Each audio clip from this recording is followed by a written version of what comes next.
City of love, এই গল্পের শহরটা আমাদেরও হতে পারত। আনিকার গা খিন খিন করে উঠল। ওড়না ছাড়ানোর চেষ্টা করতে লাগলো, পারল না, চিৎকার করে ডেকে ওঠে, হেল্প, কেউ আছেন? ছেলে দুজন অট্টহাসিতে ফেটে পড়ল।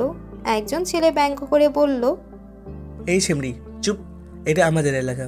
কি ভেবেছিস সিনেমার মতো তুই চেঁচাবি আর তোর হিরো সুপারম্যান হয়ে উড়ে এসে তোকে আমাদের হাত থেকে বাঁচাবে? হ্যাঁ, বাঁচবে, কারণ সিনেমার মতো মেটার হিরো এসে হাজির। আই থিঙ্ক সিনেমার নায়কদের থেকেও ফাস্ট এসেছে। আম রাইট ব্লাইন্ড স্টুপিড বয়। পেছন থেকে শক্তপোক্ত ভারীকে পুরুষালী কণ্ঠস্বর কর্ণগোচর হতেই ছেলে দুজন তড়িৎ ঘাড় ঘুরিয়ে তাকালো। চেনা পরিচিত স্বর কর্ণগহ্বরে পৌঁছাতে আনিকা দৃষ্টি তাক করল সেথায়। আয়মান চল শক্ত করে কাটকাট হয়ে ছেলে দুজনের দিকে অগ্নিদৃষ্টি নিক্ষেপ করে দাঁড়িয়ে আছে। আয়মানকে দেখে আনিকার চোখ দুটো উজ্জ্বল হয়ে উঠল, ঠোঁটের কোণে ধরা দিল কিঞ্চিত মুচকি হাসি। আর কোনো ভয় নেই। আনিকার ভরসাযোগ্য অসভ্য বেহায়া স্বামী এসে পড়েছে। ব্যস্ত পায়ে এগিয়ে এলো আয়মান। আয়মানকে দেখে দুজন ছেলের মধ্যে একজন ছেলের চেহারা রক্তশূন্য ফ্যাকাশে হয়ে গিয়েছে। আয়মানের চক্ষুচড়ে স্থির অন্য ছেলেটির হাতের উপর। ছেলেটি আনিকার ওড়না ধরে দাম্ভিক সহিত এখনো ঠায় দাঁড়িয়ে।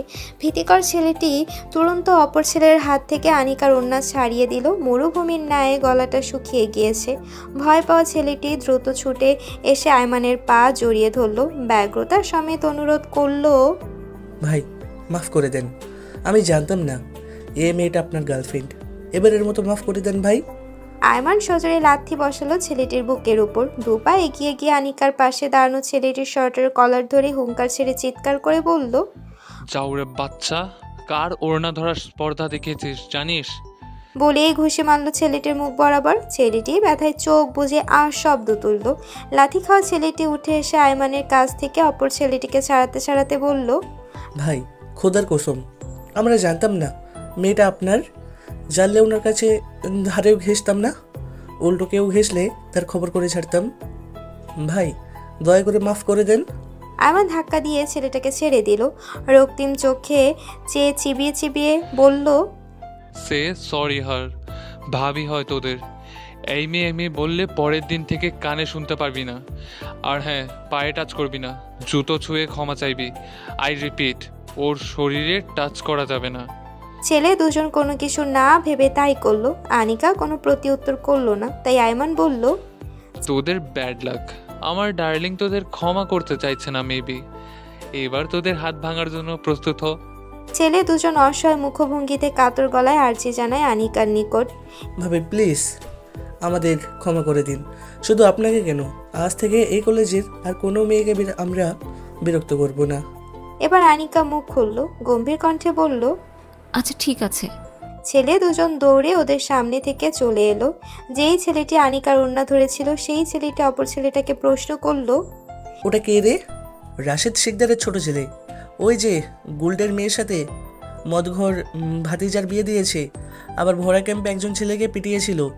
এই সেই আয়মান শিকদার। সেদিন মাস্ক পরেছিল বলে হয়তো চিনতে পারিসনি। এদিকে আয়মান উতলা হয়ে রাস্তার মধ্যে আনিকাকে জড়িয়ে ধরে।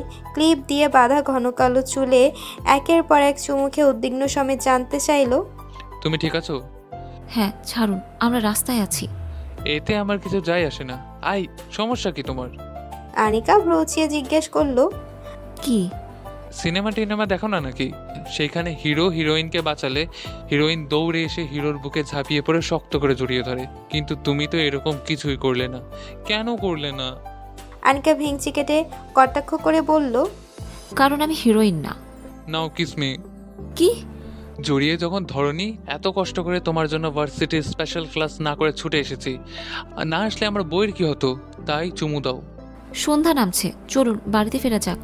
চুমু দাও, না হলে আমি নিজেও যাব না আর তোমাকেও যেতে দেবো না।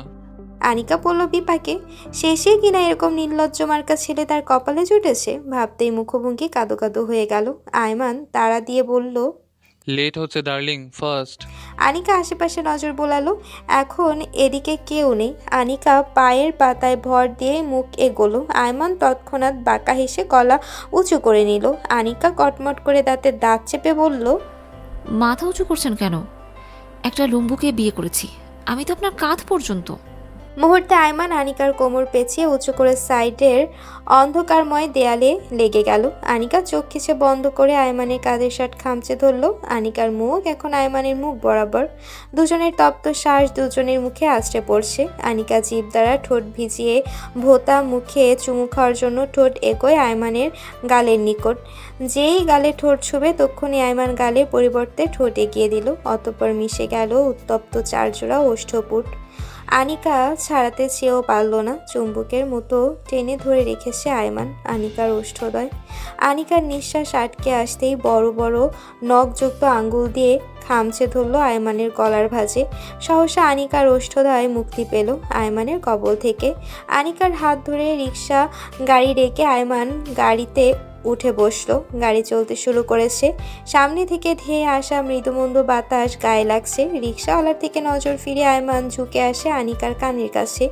ফিসফিস করে বলে উঠল, এইটুকুতেই হাঁপিয়ে গেলে হবে? আমার মতো বেপরোয়া হাজব্যান্ডকে সামলানো মুখের কথা না, সেজন্য বলছি এখন থেকে প্র্যাকটিস করে এইসব অভ্যাস করে নেওয়া ভালো। দুপুরে যেদি আপসহীন দীপ্যমান সূর্য মাথাচাড়া দিয়ে উঠেছে। সূর্যের আলো পুরো গ্রামটাকে উজ্জ্বল করে তুলেছে। অথচ ভোরবেলা হালকা কুয়াশায় চারপাশে মোড়ানো থাকে। পথে পাশে ফসলের জমিগুলোতে সকালে শিশির জমেছিল, যা এখন নেই। সূর্যের প্রথম আলো শিশিরের ফোঁটাগুলোর উপর পড়লে মনে হয় সেগুলো যেন ছোট ছোট রূপোর মতো ঝিলমিল করে উঠছে। পথের পাশে রয়েছে বড় বড় তাল গাছ, নারকেল গাছ আর নানা ধরনের ছোটোখাটো ঝোপঝাড়। দূরে কোথাও কোথাও গ্রামের মানুষ খেতে কাজ করছে। তাদের হাতে কোদাল আর মাথায় বাঁশের ঝুড়ি। হাঁস, মুরগি, গরু, বাছুরেরা ঘুরে বেড়াচ্ছে রাস্তার ধারে। মাঝে মাঝে পাখির ডাক শোনা যাচ্ছে, আর ছোট ছোট ঝর্ণার মতো পানির শব্দ যেন পুরো পরিবেশকে সজীব করে তুলেছে। গ্রাম অঞ্চলে ঘরের পাশের আম গাছ, পুকুরের পাশে দাঁড়ানো বাঁশের ঝাড় আর উঠানের মাঝখানে লাল মাঠের পথ সবই যেন নতুন করে জীবন পেয়েছে। কাঠখোট্টা রোদে গ্রামের পথ ধরে মোম এগিয়ে যাচ্ছে তাদের ছোট্ট গ্রামের বাড়ির দিকে। গাছপালার সবুজে ঢাকা রাস্তা ধরে হাঁটতে হাঁটতে চোখ মেলে দেখে চারপাশের নান্দনিক সৌন্দর্য। মোমের আর কোনো পরীক্ষা অবশিষ্ট নেই। আজকে লাস্ট পরীক্ষা দিয়েছে, তেমন চাপ ছিল না। আইসিটি ব্যবহারিক পরীক্ষা ছিল। মোমের সাথে ওর কয়েকজন বান্ধবী রয়েছে। মোম যখন বান্ধবীদের সঙ্গে কথায় মত্ত, তখন মোমের চাচাতো ভাই এসে ওদের সামনে দাঁড়ায়। ছেলেটার নজর খারাপ, বয়স কম। মোমের উপর তার অনেক আগে থেকে কুনজর পড়েছিল। মাঝখানে বিয়ে করে শহরে পাড়ি জমিয়েছিল বলে দেখা সাক্ষাৎ হয়নি।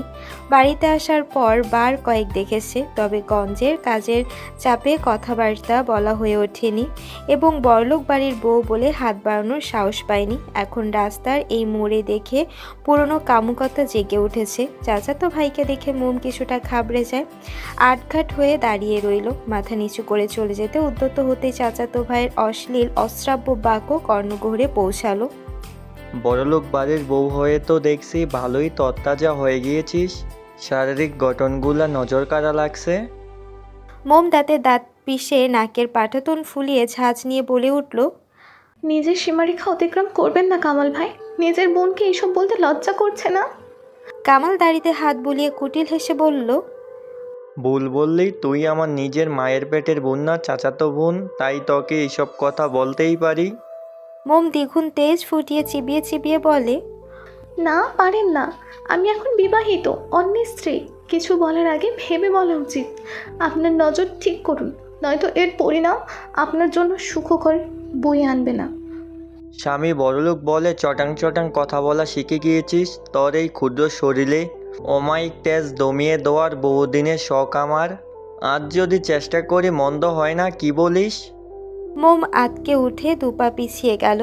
পাশ ফিরে চেয়ে দেখলো বান্ধবীরা নেই, তারা অনেকক্ষণ আগে চলে গিয়েছে। ভয়ে মোমের সর্বাঙ্গ কেঁপে উঠল, হাতে পায়ে নামলো নিকর কম্পন। মোমের আতঙ্কিত মুখ বিবর দেখে কামাল মজা পেল। এগিয়ে আসতেই মোম হাতে থাকা ফাইল শক্ত করে ধরে দৌড় লাগালো।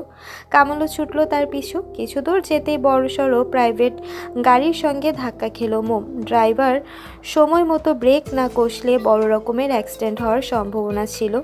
মোম হাতের কনুই আর কপালে ঠোকা লেগে ব্যথা পেয়েছে। চোখ মুখ কুঁচকে দুরু দুরু বুকে সম্মুখে দৃষ্টি তাক করলো। ড্রাইভার সিট বেল্ট খুলে হন্তদন্ত হয়ে মোমের নিকট আসলো। মানুষটিকে দেখে মোমের ভীতিকর নয়নজোড়া খুশিতে চকচক করে উঠল। তার মাস্টার মশাই এসেছে। আগুন কাছে এসে মোমের শরীর চেক করে উদ্বিগ্ন সমেত জানতে চাইল কোথায় লেগেছে, কোথায় ব্যথা পেয়েছ? মোম প্রতিউত্তর না করে হামলে পড়ল ব্যক্তিগত পরিষ্টির চওড়া বুকে। শক্ত করে জড়িয়ে ধরে হুহু শব্দ তুলে ফুপিয়ে কেঁদে উঠল। আগুন বলিষ্ঠ হাতে আগলে নিল তার কোমল মতিকে। মাথায় হাত বুলিয়ে শান্ত কণ্ঠে শুধালো, বেশি ব্যথা পেয়েছ? দৌড়াচ্ছিলে কেন? আর তুমি এই রাস্তায় কি করছো?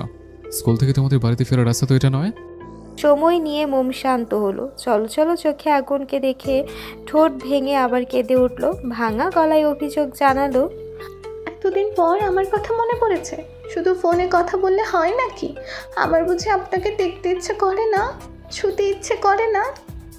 আগুন কণ্ঠে কাঠিন্যতা এনে বলল, আমি তোমাকে যেটা জিজ্ঞেস করেছি তার উত্তর দাও।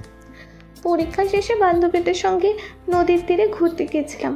ফিরে আসার সময় কামাল ভাই পথ রোধ করে দাঁড়ায়, বাজে কথা বলে। সেই জন্য ওনার থেকে পালিয়ে এদিকে রাস্তায় ঢুকে পড়েছি। আগুন ভ্রু উঁচিয়ে জিজ্ঞেস করলো, কামালকে? আমার চাচাতো ভাই। ওদের কথার মাঝে কামাল সামনে এসে দাঁড়ায়। মোম আঙুল উঁচিয়ে তাকে দেখায়। আগুন চল শক্ত করে কঠিন দৃষ্টি নিক্ষেপ করলো তার উপর।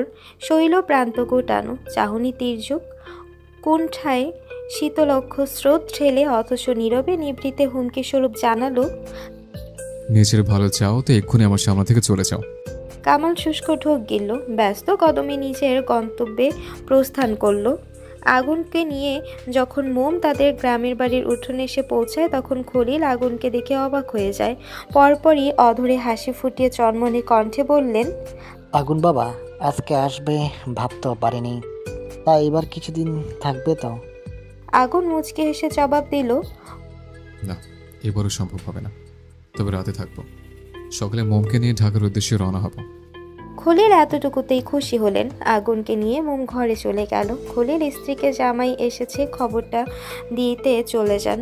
আতিফা চট জলদি লেবুর শরবত বানাতে ব্যস্ত হয়ে পড়লেন। খলিল স্ত্রীকে বলে বাজারের ব্যাগ নিয়ে বেরিয়ে পড়লেন। সেবার তাড়াহুড়ায় তেমন খাতির যত্ন করতে পারেননি। রাতে যখন থাকবে বলেছে তখন হাতে অনেকটা সময় আছে জামাই আদর করার, সেটা হাতছাড়া করলে হবে? বিকেলের চনমনে চিত্তে সময়টাকে আয়মান ও আনিকা শহরের একটি পার্কে হাত ধরে হাঁটছে। আনিকা অবশ্য হাত ধরতে দিতে নারাজ ছিল, কিন্তু আয়মান জবরদস্তি হাত ধরে রেখেছে। আনিকার নাকি সকলের সামনে হাত ধরে হাঁটতে অস্বস্তি লাগছে। আয়মান তার কথায় পাত্তা দিল না। ঘুরতে এসে আনিকার ভালোই লাগছে। সূর্য যখন ডুবে আসছিল আর পার্কের চারপাশে একটি সোনালি আলো ছড়িয়ে পড়ছিল, আনিকার হাসি মুখ দেখে আয়মানের হৃদয় দ্রুত ধরফর করতে লাগলো। আয়মান হঠাৎ বলে উঠল, আনিকা, তুমি জানো, তুমি যখন হাসো তখন পুরো পৃথিবী উজ্জ্বল হয়ে ওঠে, কিন্তু আমার সাথে কথা বলার সময় মুখটা এমন পাঙ্গাস মাছের মতন করে রাখো কেন? তোমাকে আমি সত্যিই বুঝতে পারি না। আনিকা ঠোঁট চেপে কিঞ্চিত হাসলো। লজ্জা পেয়ে নিচে তাকালো, কিছু বলল না, কিন্তু আয়মান তাকে আস্তে করে নিজের দিকে ঘুরিয়ে বলল, আরো বেশি হাসো, কারণ আমি তোমার হাসিতে এক্কেবারে মুগ্ধ। আয়মানের এই কথায় আনিকার চোখে আনন্দের ছাপ পড়ল। অজান্তেই অক্ষিপট জলে ভরে উঠল। আয়মান পুনরায় একই ভঙ্গিতে শ্লেষ স্বরে আওড়ালো, তুমি সত্যিই চঞ্চলতা মিষ্টি এক কিশোরী। বাক্যের রীতি টেনে আয়মান ধরে রাখা আনিকার হাত জোড়াতে ঠোঁট ছোয়ালো। এ যেন একটি নীরব চুমুর প্রস্তাব। আনিকা শিহরিত হয়ে পড়ল, কিন্তু সে থামল না। আনিকার চোখের দিকে গভীরভাবে তাকিয়ে বলল, পড়াশোনার চাপে সপ্তাহখানিকের মতো তোমার সাথে দেখা করার সুযোগ হয়ে ওঠেনি। ক্যারিয়ারের দিকে নজর দিতে হয়েছে, তাই পিছু হটতে পারিনি। ভীষণ মিস করেছিলাম তোমাকে। হয়তো আমার কথা তোমার স্মরণও হয়নি, বাট ট্রাস্ট মি জান, I really miss you so much. Anika হাত ছাড়িয়ে নেয়। আয়মানের বাহু আঁকড়ে ধরে চোখে চোখ মিলিয়ে সুগভীর স্পষ্ট দৃষ্টি নিবদ্ধ করল। মুচকি হেসে পিবর ঠোঁট নেড়ে নেড়ে বলল, মুখে স্বীকার করলে কি প্রমাণিত হয় যে কেউ কাউকে মিস করছিল? মোটেও না। কিছু মানুষ আছে যারা সঠিকভাবে নিজেদের অনুভূতি প্রকাশ করতে সক্ষম হয় না। হয়তো আমিও সে সকল মানুষদের কাতারে। তুমি আমাকে মিস করেছিলে? আনিকা নিরুত্তর, লম্বা শ্বাস টেনে চুপচাপ হাঁটছে। একটা সিমেন্টের তৈরি বেঞ্চে গিয়ে বসে পড়ল। আশেপাশে কয়েক জোড়া কাপড় নজরে আসছে। তারা নিজেদের মতো প্রিয়জনকে নিয়ে সময় কাটাতে ব্যস্ত। আয়মান এসে আনিকার পাশে বসলো। দুজনের মাঝে পিনপিনে নীরবতা। নীরবতা ভেঙে আয়মান আচমকা আবদার শুনল, একটা গুরুত্বপূর্ণ কাজ ছিল, তুমি কি অনুমতি দিবে? কিসের জন্য? আয়মান আনিকার ঠোঁটে আঙ্গুল ছুঁয়ে দিল। বুঝতে পেরে আনিকা মৃদু কেঁপে ওঠে, গলাটা শুকিয়ে আসছে। হৃদয় তখন প্রচণ্ড গতিতে ধরফর করছে। সে চোখ বুজে মাথা নাড়ল। সম্মতি পেয়ে আয়মান হেসে তাকে কাছে টেনে নিয়ে আসলো। ক্ষণিকের সময় আনিকার ওষ্ঠদয়ে নিজ ওষ্ঠ স্পর্শ করলো। সেখানে সৃষ্টি হলো এক অসাধারণ ওষ্ঠচুম্বন মুহূর্ত, যা আনিকাকে আয়মানের পাগলামোতে তীব্র আকর্ষণ করে। তাদের চারপাশে যেন সময় থমকে গিয়েছে, আর সবকিছু ধূসর হয়ে ধরা দিচ্ছে।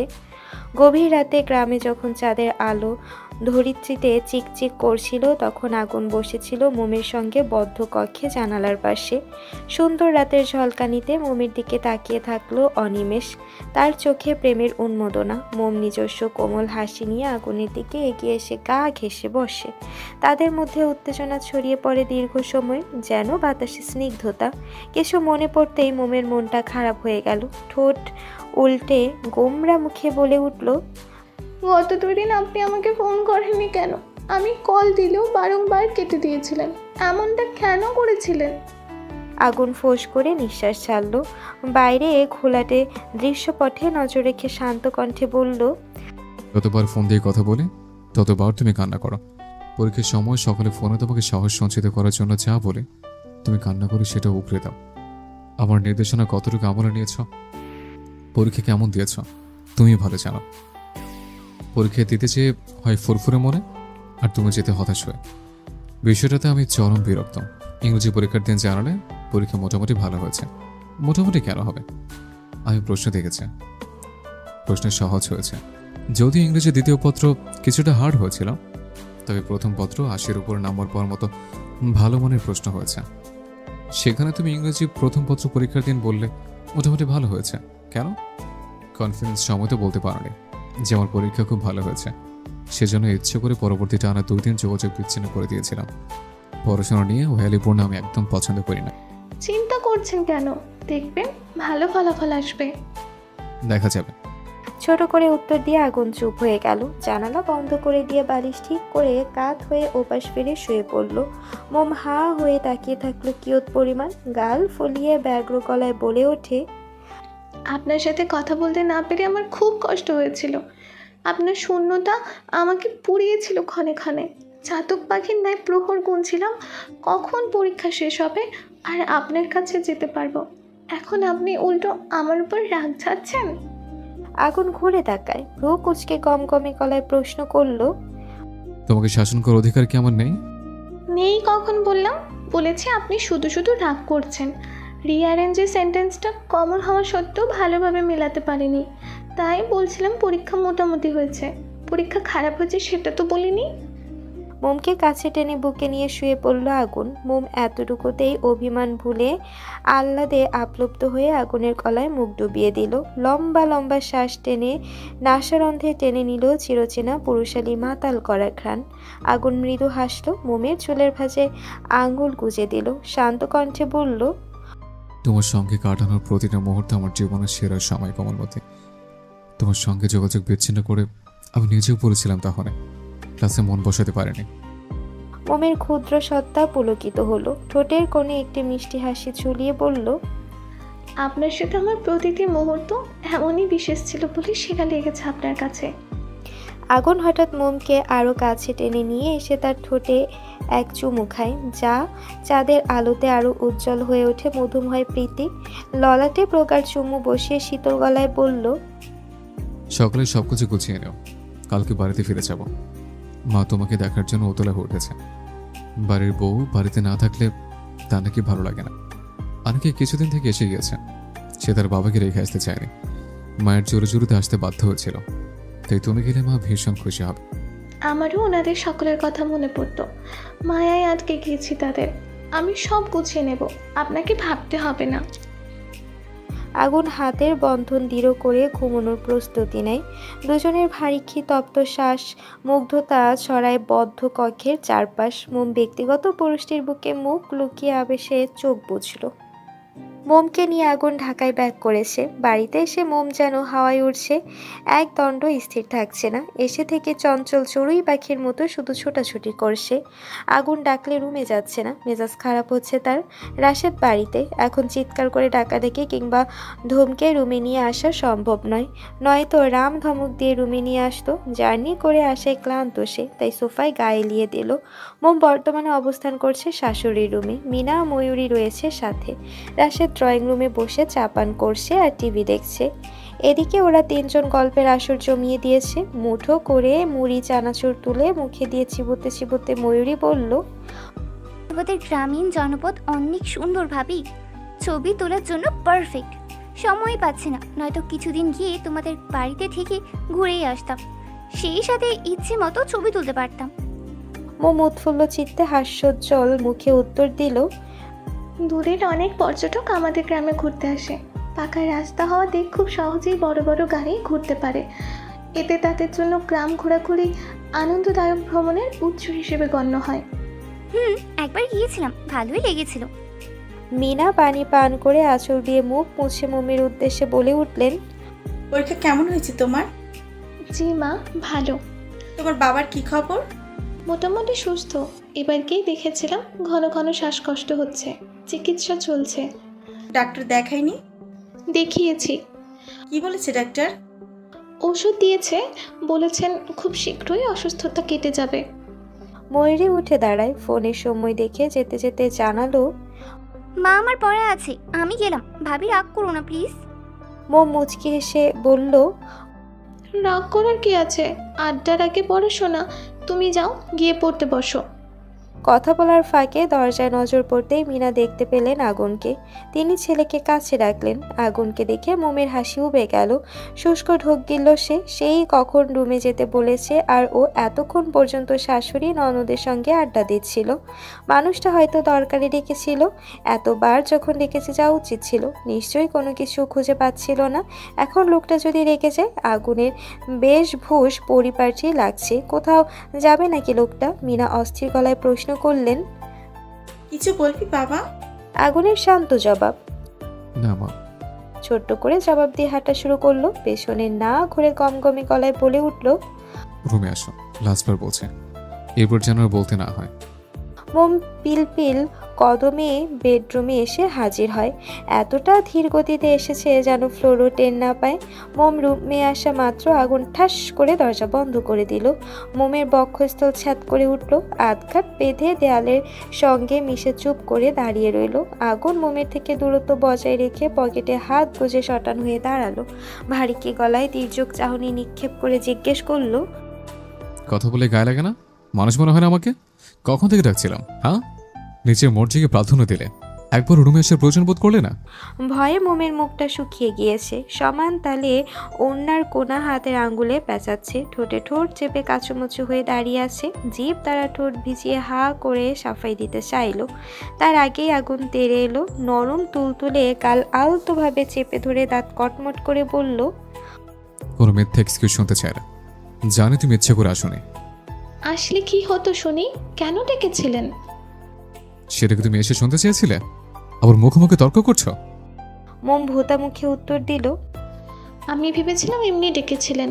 আসলে হয়তো রেস্ট নিতে বলবেন, সেই জন্য আসিনি। তোমাকে হয়তো বেশি বেশি ভাবতে কে বলেছে শুনি? তোমাকে না বলেছে অযথা বেশি ভাববে না? মোম কিছু না বলে মাথা নিচু করে ঠায় দাঁড়িয়ে রইল। ঠোঁট ফুলিয়ে রেখেছে। এক্ষুনি হয়তো সকিনার মার মতন কেঁদে কেটে গঙ্গা জল বানিয়ে ফেলবে। আগুন দীর্ঘশ্বাস ছাড়ল। মোমকে কাছে টেনে নিল। গালে এক হাত দিয়ে শান্ত কণ্ঠে বলল, নিজে ভুল করবে, আবার নিজে ঠোঁট ফুলিয়ে রাখবে, সাথে কান্না তো ফ্রি। কোথায় কাঁদছি? আগুন মুচকি হাসলো। রাশভারী কণ্ঠে শুধালো, আমি কি বলেছি কাঁদছো? না কাটলে কিছুক্ষণের মধ্যে কেটে দিবে। তোর মুখোমুখি তাই বলছে। আগুন থেকে সরে দাঁড়ায় মোম। তেরিক্ষি মেজাজ নিয়ে মৃদুস্বরে আওড়ালো, মোটেই না, আমি এত সহজে কান্না করি না। আগুন এবার শব্দ করে হেসে উঠল। মোম এক দৃষ্টিতে চেয়ে সেই হাসি দেখে। লোকটার হাসি মোমের এত ভালো লাগে কেন? অদ্ভুত এক সৌন্দর্য রয়েছে এই চাপ দাড়িযুক্ত স্নিগ্ধ হাসিতে। আপনা আপনি মোমের ঠোঁট জোড়া প্রসারিত হয়ে কিঞ্চিত হাসির ঝলকানি দেখা মিলল। তবে হাসিটা দীর্ঘস্থায়ী হলো না। আগুনের অস্বাভাবিক কাজে বিস্ময়ে ধপ করে নিভে গেল। আগুন এক টানে মোমের গলা হতে ওড়না কেড়ে নিল, যার দরুন মোমের বুক এখন আগুনের সামনে উন্মুক্ত। মেয়েলি শরীরে ভাঁজ স্পষ্ট বিদ্যমান। মোম দুহাতে বুক ঢেকে নিল। অবিশ্বাসের স্বরে হতবিহ্বল অক্ষিপটে চেয়ে রুষ্ট গলায় বলে ওঠে, এসব কি করছেন মাস্টার মশাই? দেখুন, এখন একদম কোনো রকম দুষ্টুমি করবেন না বলে দিলাম। আগুন ঠোঁট বাঁকিয়ে ভ্রু কুঁচকে ফেলল। চওড়া গলায় ধমকে বলে উঠল, সবসময় মাথায় শুধু উল্টোপাল্টা জিনিস ঘুরে, তাই না? বেঁচে একটা প্যাকেট রাখা আছে, সেটাতে যা আছে পরে দ্রুত রেডি হও। এখনই তোমাকে নিয়ে এক জায়গায় যাব। কোথায় যাবেন? গেলেই দেখতে পাবে। অলরেডি অনেক লেট হয়ে গিয়েছে তোমার জন্য। সময় ব্যয় করলে এখন তো ওনা নিয়েছে, এরপর নিজের হাতে সব খুলে চেঞ্জ করিয়ে দেব। মোম চক্ষুদয় বড় বড় করে চেয়ে রইল, বিস্মিত কিংকর্তব্য বিমর্ষে। আগুনের কথা শুনে মাথা ঘুরছে। তৈরি হবে কি? সে তো একই জায়গায় মূর্তির মতো ঠায় দাঁড়িয়ে। আগুন পুনরায় গমগমে গলায় বলে, সমালোচনা করছে কেন? ও, বুঝতে পেরেছি, আমার হাতে রেডি হতে চাইছো, তাই তো? নো প্রবলেম, তোমাকে হেল্প করতে আমি সর্বদা প্রস্তুত। হতভম্ব মোমের টনক নড়ল। মৃদু আওয়াজে চিৎকার করে বলল, না, আমি নিজেই তৈরি হতে পারবো। জলদি রেডি হতে শুরু করো, সময় 10 মিনিট। আগুন হসপিটাল এসেছে মোমকে নিয়ে। মোম বেশ অবাক হলো। হঠাৎ হসপিটাল কেন এসেছে? কোনো কিছু বোধগম্য হচ্ছে না। চুপচাপ আগুনের সঙ্গে পা চালাচ্ছে। আগুন রুম নাম্বার সম্পর্কে পূর্বে অবগত ছিল, তাই খুব সহজে খুঁজে পেল কাঙ্ক্ষিত রুমটা। মোমকে নিয়ে ভেতরে প্রবেশ করলো। মোম ভেতরে ঢুকতেই ভ্যাবাচাকা খেয়ে গেল। ঘন পাপড়িযুক্ত নয়নচোরা বড় বড় করে তাকিয়ে থাকলো। বার কয়েক পলক ঝাপটালো। ছোট্ট মস্তিষ্কের গাত্রে গাত্রে তীব্র বেগে হানা দিয়েছে উৎসুকের আবির্ভাব। ড্যাব করেছে প্রশ্নবিদ্ধ চোখে আগুনের দিকে দৃষ্টি তাক করলো। মোমের উদ্গ্রীব বুঝতে পেরে আগুন কিঞ্চিত মুচকি হাসলো। উচ্ছ্বাসিত কণ্ঠে জানালো, স্বপ্ন নয়, যা দেখছো সবটা সত্যি। আফিফার বাবু হয়েছে, ছেলে বাবু। কয়েক ঘন্টা আগেই হয়েছে, তোমাকে আগে বলিনি, সারপ্রাইজ দেবো বলে। মোম খুশিতে গদগদ হয়ে বাচ্চাদের মতো ঝড়ের গতিতে আফিফার কাছে গেল। পাশে একটা টুলে আশানুর বসে আছে তার নবজাতক ছেলেকে নিয়ে। মোমকে দেখে আফিফা শুষ্ক ঠোঁটে ক্লান্তি মাখা হাসি উপহার দিল। আফিফার বেডের সাইডে বসে মোম বাবুকে তার কোলে দিতে বলল। আশানুর আস্তে করে বাবুকে মোমের কোলে তুলে দেয়। মোম বাবুর কপালে চুমু খায়। আগুন কাছে এসে দাঁড়ায়, হাত দিয়ে বাবুকে আলতো করে ছুঁয়ে দিল। হাত সরাতে নিবে তক্ষুনি ঘুমন্ত বাবুটা আনমনে আগুনের হাতের একটা আঙ্গুল শক্ত করে মুঠো করে ধরে। আগুন চমকে ওঠে। পরপরই ঠোঁট এলিয়ে এক পেশে হাসলো। মোম চনমনে চিত্তে বলে উঠল, কি সুন্দর না? আগুন মাথা নাড়ালো।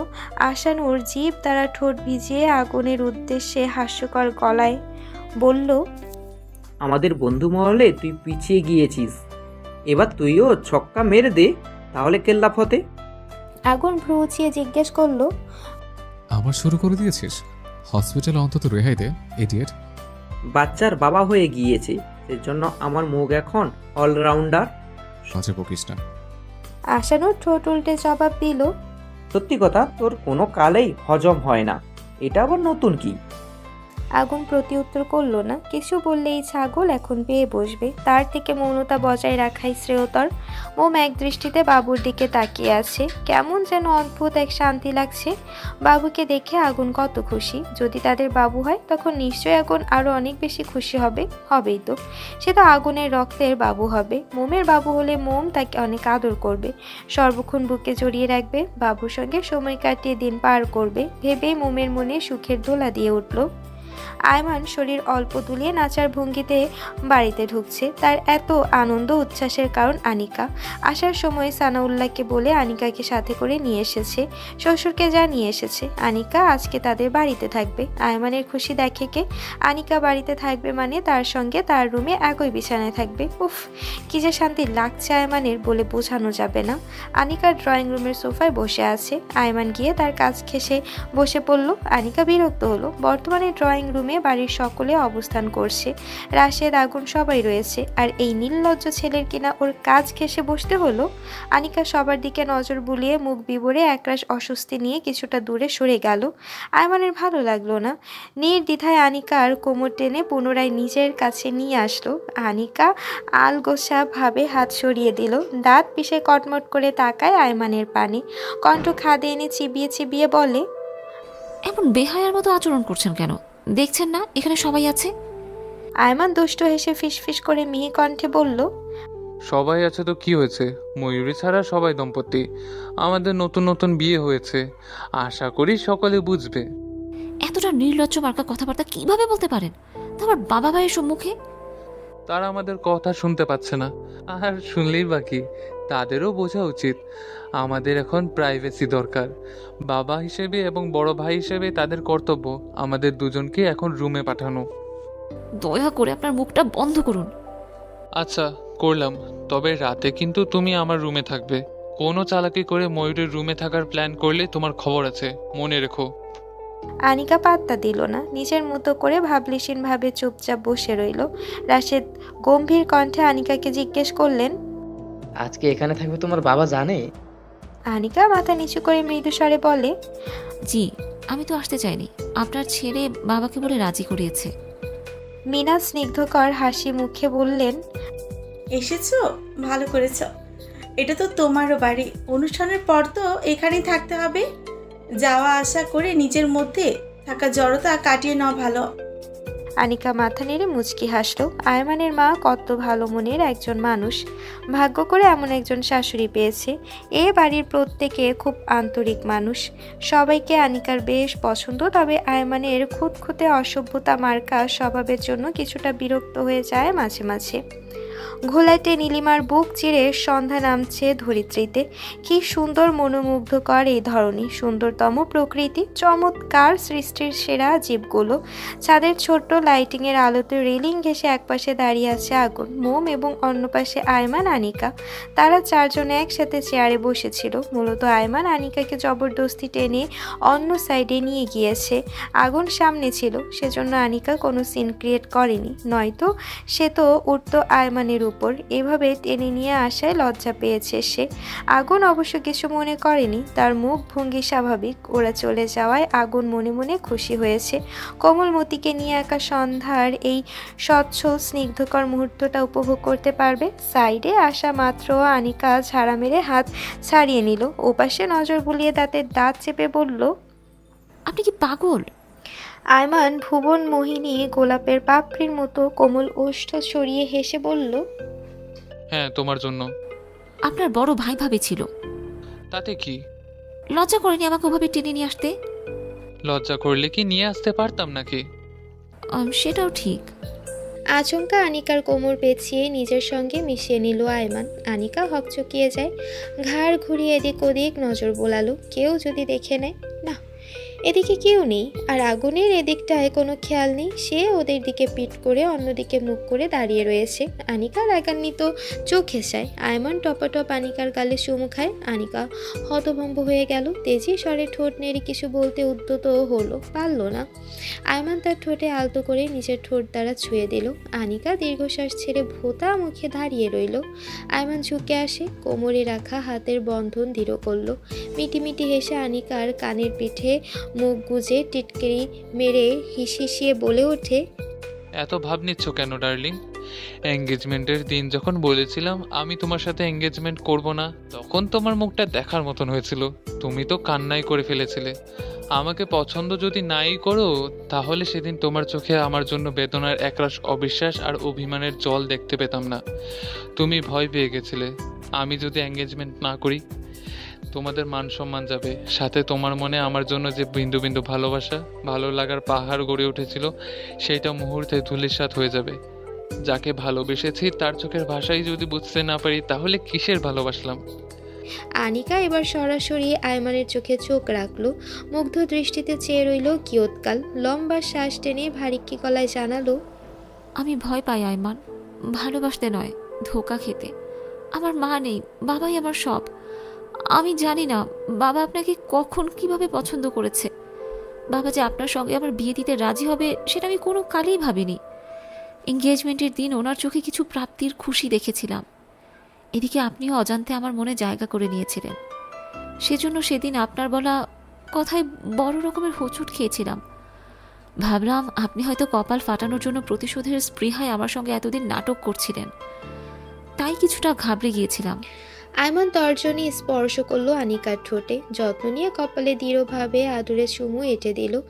মাথাটা বক্ষে চেপে ধরে শান্ত গলায় বলল, আমি স্বীকার করছি অনেক মেয়েদের সাথে ফ্লার্টিং করেছি, বাট তোমার সঙ্গে নয়। আর নাটক, আমি তোমাকে কিছু করতে চাইলে সরাসরি করতে পারতাম, নাটক করার প্রয়োজন পড়তো না। তোমাকে আমি হৃদয় গহীন থেকে অনুভব করেছি। আমার মন তোমাকে ভালোবাসতে চেয়েছে, তাই তোমাকে ভালোবেসেছি। হাতছাড়া হওয়ার আগে ডিরেক্টলি বিয়েও করে নিয়েছি। আনিকা মাথা তুলে চায়, ছলছল চোখে চেয়ে বলে, আপনাকে ভালোবাসি শব্দটা কখনো বলতে পারবো কিনা আমি জানি না, তবে আমি আপনাকে চাই। আমার জীবনের প্রতিটা মুহূর্ত আপনাকে পাশে চাই, থাকবেন তো? আয়মান আনিকার ভেজা চোখের পাতায় চুমু খেলো, গাল টিপে হেসে আওড়ালো, আরে থাকবো মানে? তুমি থাকতে না চাইলেও তোমাকে জোর করে রেখে দেবো। এই জন্মে এই আইমান শিকদারের থেকে তোমার মুক্তি নেই ডার্লিং। আয়মান ঠোঁট বাঁকিয়ে জবাব দেওয়ার ধরন দেখে আনিকা হেসে উঠল, আলতো চাপড় মারল আয়মানের বাহুতে। আয়মান ঠোঁট কামড়ে হাসে। প্রকৃতি হতে মৃদুমন্দ হাওয়া বইছে। মোমকে পেছন থেকে জড়িয়ে ধরে আগুন ঠায় দাঁড়িয়ে আছে। আগুনের বেহায়া হাত মোমের পেটে বিচরণ করছে। মোমের খোপা বাঁধা চুলগুলো আয়মান খুলে দেয় অবলীলায়। পেটে আর একটু চাপ দিয়ে ঘন কালো চুলে মুখ ডুবিয়ে দিল। আগুনের শীতল হাতের সংস্পর্শে মোমের শরীর কেঁপে ওঠে। আগুন লম্বা শ্বাস টেনে চুলের ঘ্রাণ নাসারন্ধ্রে টেনে নিয়ে কণ্ঠে মাদকতা মিশিয়ে ডাকলো, কোমলমতি। আগুনের হাতের উপর হাত রেখে আস্তে করে মোম উত্তর দেয়, তোমার মাঝে কি এমন আছে যার জন্য বেশি সময় ধরে আমি তোমার থেকে দূরে থাকতে পারি না? মোম লজ্জা মিশ্রিত নিঃশব্দে মৃদু হাসল। আগুন মাথা নামিয়ে মোমের ঘাড়ে অধর চেপে চুমু খেয়ে শান্ত কণ্ঠে শুধালো, এই তন্ত্রমন্ত্র জানো নাকি? হ্যাঁ, বাচ্চা একটা মেয়ে, কি জাদু করেছো আমায়? মোমের হৃৎপিণ্ডের কোষগুলো ধরফর করতে লাগলো। রন্ধে রন্ধে ছুটে বেড়াচ্ছে সুখকর অনুভূতি। ঘন ঘন নিঃশ্বাস নিচ্ছে। আগুন গ্রীবা বাঁকিয়ে মোমের গলায় মুখ গুজে দিল। গল দেশে ঠোঁট দিয়ে স্লাইড করতে করতে হাসকি স্বরে বিড়বিড়িয়ে আওড়ালো, আমাকে বশীভূত করার জন্য তোমাকে কি শাস্তি দেওয়া যায় বলো তো? মোম কথা বলতে পারছে না, কণ্ঠ ফুঁড়ে শব্দ বের হচ্ছে না। আগুনের ঠোঁটের বিচরণে মোমের সর্বাঙ্গে শিউরে উঠছে। দাঁড়িয়ে থাকা মুশকিল হয়ে যাচ্ছে। যথাসাধ্য উৎকৃষ্টতার বলে নিজের শক্তি প্রয়োগ করে পেট হতে আগুনের হাত ছাড়িয়ে পেছন ফিরে আগুনকে দুহাতে শক্ত করে জড়িয়ে ধরল। বুকের ভেতর ধ্রিম ধ্রিম শব্দ হচ্ছে তার। এই বুঝে হৃৎপিণ্ডটা ছিটকে বেরিয়ে আসবে। আগুন নিজেও তার কোমলমতিকে আগলে নিল। অগোছালো চুলের ভাঁজে পরপর কয়েকবার চুমু খেলো। মোমকে বুকের ভেতর শক্ত করে জড়িয়ে ধরে সন্ধ্যার হিম শীতল কোমল প্রাণ স্নিগ্ধতায় ভরপুর আবহাওয়া উপভোগ করতে লাগলো। মোমকে নিয়ে আগুন তার নিজস্ব ফ্ল্যাটে ফিরে গিয়েছে। আজকে আগুনের কলেজে ছোটোখাটো একটা অনুষ্ঠান রয়েছে। দুপুরে খাওয়া দাওয়া হবে। বিকেলে সাংস্কৃতিক অনুষ্ঠানের আয়োজন করা হয়েছে। টিচার সহ সকল স্টুডেন্টস এবং তাদের কিছু সংখ্যক গার্ডিয়ান থাকবে এই অনুষ্ঠানে। বলা চলে কলেজের টিচার্স ও স্টুডেন্টদের নিয়ে ছোট্ট করে পিকনিকের আয়োজন চলছে। আগুন ভেবেছিল অনুষ্ঠানে থাকবে না, তবে প্রিন্সিপাল স্যার অনুরোধ করায় আর না করতে পারেনি। এমনকি আগুন যখন প্রিন্সিপালকে বলেছিল সে কলেজে যাবে না, তখন মোম আগুনের গলা জড়িয়ে আহ্লাদি আবদার করে বলেছে ও যেতে চায়। আগুন তার কোমলমতির কথা ফেলতে পারেনি, সেজন্য রাজি হয়ে গিয়েছিল। অগত্যা ইচ্ছা না থাকা সত্ত্বেও অনুষ্ঠানে উপস্থিত হতে হয়েছে। সাথে করে নিয়ে এসেছে মোমকে। কলেজে আসার কথা শুনে মোম খুব খুশি হয়েছিল। ঘোরাঘুরি করতে মোমের বেশ ভালোই লাগে। দুপুরে তেজিয়ে গরম সূর্য মাথার উপরে তির্যকভাবে জেঁকে বসেছে। রোদ্দুরে চোরাবালি চিকচিক করছে। কলেজ ক্যাম্পাসের ছোট ছোট ঘাসফুলগুলো নেতিয়ে পড়েছে। পুকুরের টলমল পানি সূর্যের কিরণ ঝলমলিয়ে উঠছে। কলেজের মাঠে এক সাইডে মধ্যবিস্তর জায়গা নিয়ে টেরপোল টাঙানো হয়েছে। দেখতে অনেকটা তাঁবুর মতো লাগছে। রোদের প্রখরতা থেকে বাঁচতে এবং স্টুডেন্ট গার্ডিয়ানদের বসার জন্য এটি টাঙানো হয়েছে। লাইন ধরে সরল রৈখিকভাবে চেয়ার পাতা রয়েছে ভেতরে। প্রিন্সিপাল স্যারের কক্ষের সম্মুখে বাম দিকে অনেকটা জায়গা নিয়ে উঁচু করে পাকাপোক্ত ইট সিমেন্টের তৈরি ফাঁকা জায়গা রয়েছে। সেখানে মঞ্চ মাতানো হয়েছে। এখানে সম্মানিত ব্যক্তিবর্গ ও টিচার্সরা বসবেন। মঞ্চটা জাঁকজমকপূর্ণ করে সাজানো গোছানো হয়েছে। লাইব্রেরিতে আরও অনেক টিচার্সদের মাঝে বসে আছে আগুন মোম। বরাবরের মতন বাকিদের নজর এই দম্পতির উপর। সোনারগাঁও ঘুরতে গিয়ে এখানকার অনেকের সাথে টুকটাক কথা বলার দরুন মোম তাদের সঙ্গে অনেকটা সহজ হয়ে গিয়েছে। তাই আজকে তাদের সাথে কথা বলতে তেমন অস্বস্তি অনুভব হচ্ছে না। মন খুলে উচ্ছ্বাস সমেত হাসি মুখে কথাবার্তা বলছে। যদিও তেমন বেশি কিছু বলছে না, তবে অল্প বিস্তর কথা বলে চলছে তাদের সঙ্গে। আগুনের এক কলিগ রসিকতার গলায় জিজ্ঞেস করলো, তা আগুন সাহেব, বিবাহিত দিনকাল কেমন কাটছে আপনার? আগুন মোমের দিকে এক পলক তাকালো, অতঃপর মুচকি হেসে বলল, অসম্ভব ভালো। সেটা তো আপনাকে দেখেই বোঝা যাচ্ছে। বিনিময় আগুন পুনরায় মৃদু হাসি উপহার দিল। কলিগ আবার বলে উঠল, আপনার ভরা কপাল স্যার, এত সুন্দরী ছোট্ট রমণীকে জীবনসঙ্গী হিসেবে পেয়েছেন। ভাবি কত চমৎকারভাবে নিজেকে আপনার সঙ্গে মানিয়ে নিয়েছে। সাধারণত অল্প বয়সী মেয়েরা সব কিছু বুঝতে পারলেও এতটা ম্যাচিওর হয় না, কিন্তু আপনার ওয়াইফ কত সহনশীল, ম্যাচিওর মানুষ। আপনাদের দুজনের জুটি খুব ভালো মানিয়েছে। কলিগের কথায় মোম কিঞ্চিত লজ্জা পেল আর চোখে আগুনকে একবার দেখে নিল। তার ভাবভঙ্গি স্বাভাবিক। মোম নজর ফিরিয়ে নেয়, মাথা নিচু করে চুপ করে থাকলো। আগুন উত্তরে জানায়, যেখানে উপরওয়ালা নিজে আমাদের একসঙ্গে থাকার নির্ধারণ করে দিয়েছেন, তখন দুজনকে মানাবে না তা কি করে হয়? কলিগ শব্দ করে হেসে উঠল, উচ্ছ্বাসিত কণ্ঠে শুধালো, বিয়ে করে আপনার বেশ পরিবর্তন হয়েছে স্যার। আগে তো এত কথা বলতেন না কারো সাথে। কেউ কিছু জিজ্ঞেস করলে ছোট্ট করে হ্যাঁ এরকম উত্তর দিতেন। আর এখন কথার বান ছুটে গিয়েছে। ভাবি বুঝি আপনাকে দিয়ে বেশি কথা বলে? তা তো বলে, নিজে সারাক্ষণ বকবক করে, সাথে এমন এমন কাজ করে যার দরুন আমাকে মুখ চালাতে হয়। এ কথার প্রেক্ষিতে মোমের ভীষণ রাগ হলো। সকলের সামনে ছোটখাটো একটা অপমান করে দিল। মোমের মনটা খারাপ হয়ে গিয়েছে। ভোতা মুখে চুপ করে বসে রইল। এই কুমড়ো মার্কা লোকটার সঙ্গে আর কোনো কথাই বলবে না মোম। আগুন মুখ কালো করে থাকা মোমের দিকে তাকিয়ে পুনরায় মিহি কণ্ঠে চওড়া হাসি ঠোঁটে টেনে উৎফুল্লতা সমেত বলে ওঠে, তবে আমি আমার তোতা পাখির বকবক নিয়ে তীব্র সুখে আছে। বরং সে যদি চুপসানো মুখে থাকে তখন আমার একটুও ভালো লাগে না। তাকে চঞ্চল প্রাণবন্ত স্বভাবেই মানায়। মৌনতা তাকে একদম মানায় না। সে গোমরা মুখে থাকলে আমার বুকের বাম প্রকোষ্ঠে সূক্ষ্ম একটা ব্যথা নামক সরল সুচ ফোটে, যেটা আমি শেষের কথাটা গম্ভীর কণ্ঠে আওড়ালো আগুন। মোম আহত চোখে আগুনের দিকে দৃষ্টি তাক করলো। আগুনের কথাগুলো পজিটিভভাবে মেনে নিলেই হতো। গোমরা মুখে থাকায় মানুষটা হয়তো গিল্টি ফিল করছে। মোম বুঝতে পেরে মনে মনে নিজেকে নিজেই বকা দিল। আগুন ওয়াশরুমের দরজার বাইরে অবস্থান করছে। মোম ভেতরে আছে, যদিও এদিকটায় যখন কেউ আসবে না, কিন্তু আগুন পূর্বে থেকে সচেতন থাকতে চায়। সেজন্য দরজার পাশে দেয়ালে হেলান দিয়ে চিহ্নিত ভঙ্গিতে দাঁড়িয়ে রয়েছে। মোম বেরিয়ে আসা মাত্র আগুন উদ্বিগ্ন সমেত জানতে চাইল, এখন ঠিক আছে? হঠাৎ এমন হলো কেন? মোম ক্লান্ত মুখে উত্তর দিল, জি ঠিক আছে। আমিও বুঝতে পারছি না কেন এমন হলো। হয়তো গরমের জন্য, তাছাড়া তৈলাক্ত খাবার খাওয়াই এমনটা হতে পারে। কারণ আমি তৈলাক্ত খাবার একদম খেতে পারি না। গ্যাস্ট্রিকের ট্যাবলেট খেলে ঠিক হয়ে যাবে। দুপুরে খাবার খাওয়ার পর মোম যখন সবার সাথে বসেছিল তখন আচমকা পেট গুলিয়ে বমি চলে আসে। মোম তৎক্ষণাৎ মুখ চেপে দৌড়ে বাইরে এসে খোলা মাঠের এক জায়গায় গল গল করে বমি করে দেয়। মোমকে হন্তদন্ত হয়ে বাইরে যেতে দেখে আগুন তুরন্ত বইয়ের পিছু ছুটল। আকস্মিক বমি করতে দেখে আগুন ঘাবড়ে যায়। তড়িঘড়ি করে মোমের নিকট পৌঁছে ভরা মাঠের মধ্যে পাজা কোলে তুলে নিয়ে মেয়ে টিচার্সদের রেস্ট রুমে নিয়ে যায়। মাথাটা বুকে চেপে টিস্যু দিয়ে মুখটা মুছে দেয়। দেয়, বোতল থেকে অল্প একটু পানি খাইয়ে দেয়। ফ্যানের বাতাসেও মোম ঘেমে একাকার, মুখশ্রীতে ক্লান্তি লেপ্টে রয়েছে। বইয়ের এই অবস্থা দেখে আগুনের বেগতিক অস্বাভাবিক ভাবান্তর, চিন্তায় বক্ষ কোষ্ঠক ধরফর করতে লাগলো। ডাক্তার ডাকতে চাইলে মোম বাধা প্রদান করে। কিয়ৎকাল পর মোম নিজেকে একটু স্বাভাবিক সুস্থ মনে করলে আগুনকে জানায় সে ওয়াশরুমে যাবে। তখন আগুন ওকে ধরে ওয়াশরুমে নিয়ে আসে। মোমের কাঁধ জড়িয়ে ধরে শান্ত কণ্ঠে শুধালো, যেতে পারবে নাকি করে নিতে হবে? মোম পিট করে তাকায়। মিহি স্বরে ঠোঁট উল্টে জবাব দেয়, পারবো। আর আপনি সবার সামনে তখন কোলে কেন নিয়েছিলেন? সবাই কেমন ড্যাব ড্যাব করে তাকিয়েছিল, আমার কিছু লজ্জা করেনি? আগুন গম্ভীর কণ্ঠে জানায়, তোমার লজ্জা তোমার কাছে রাখো।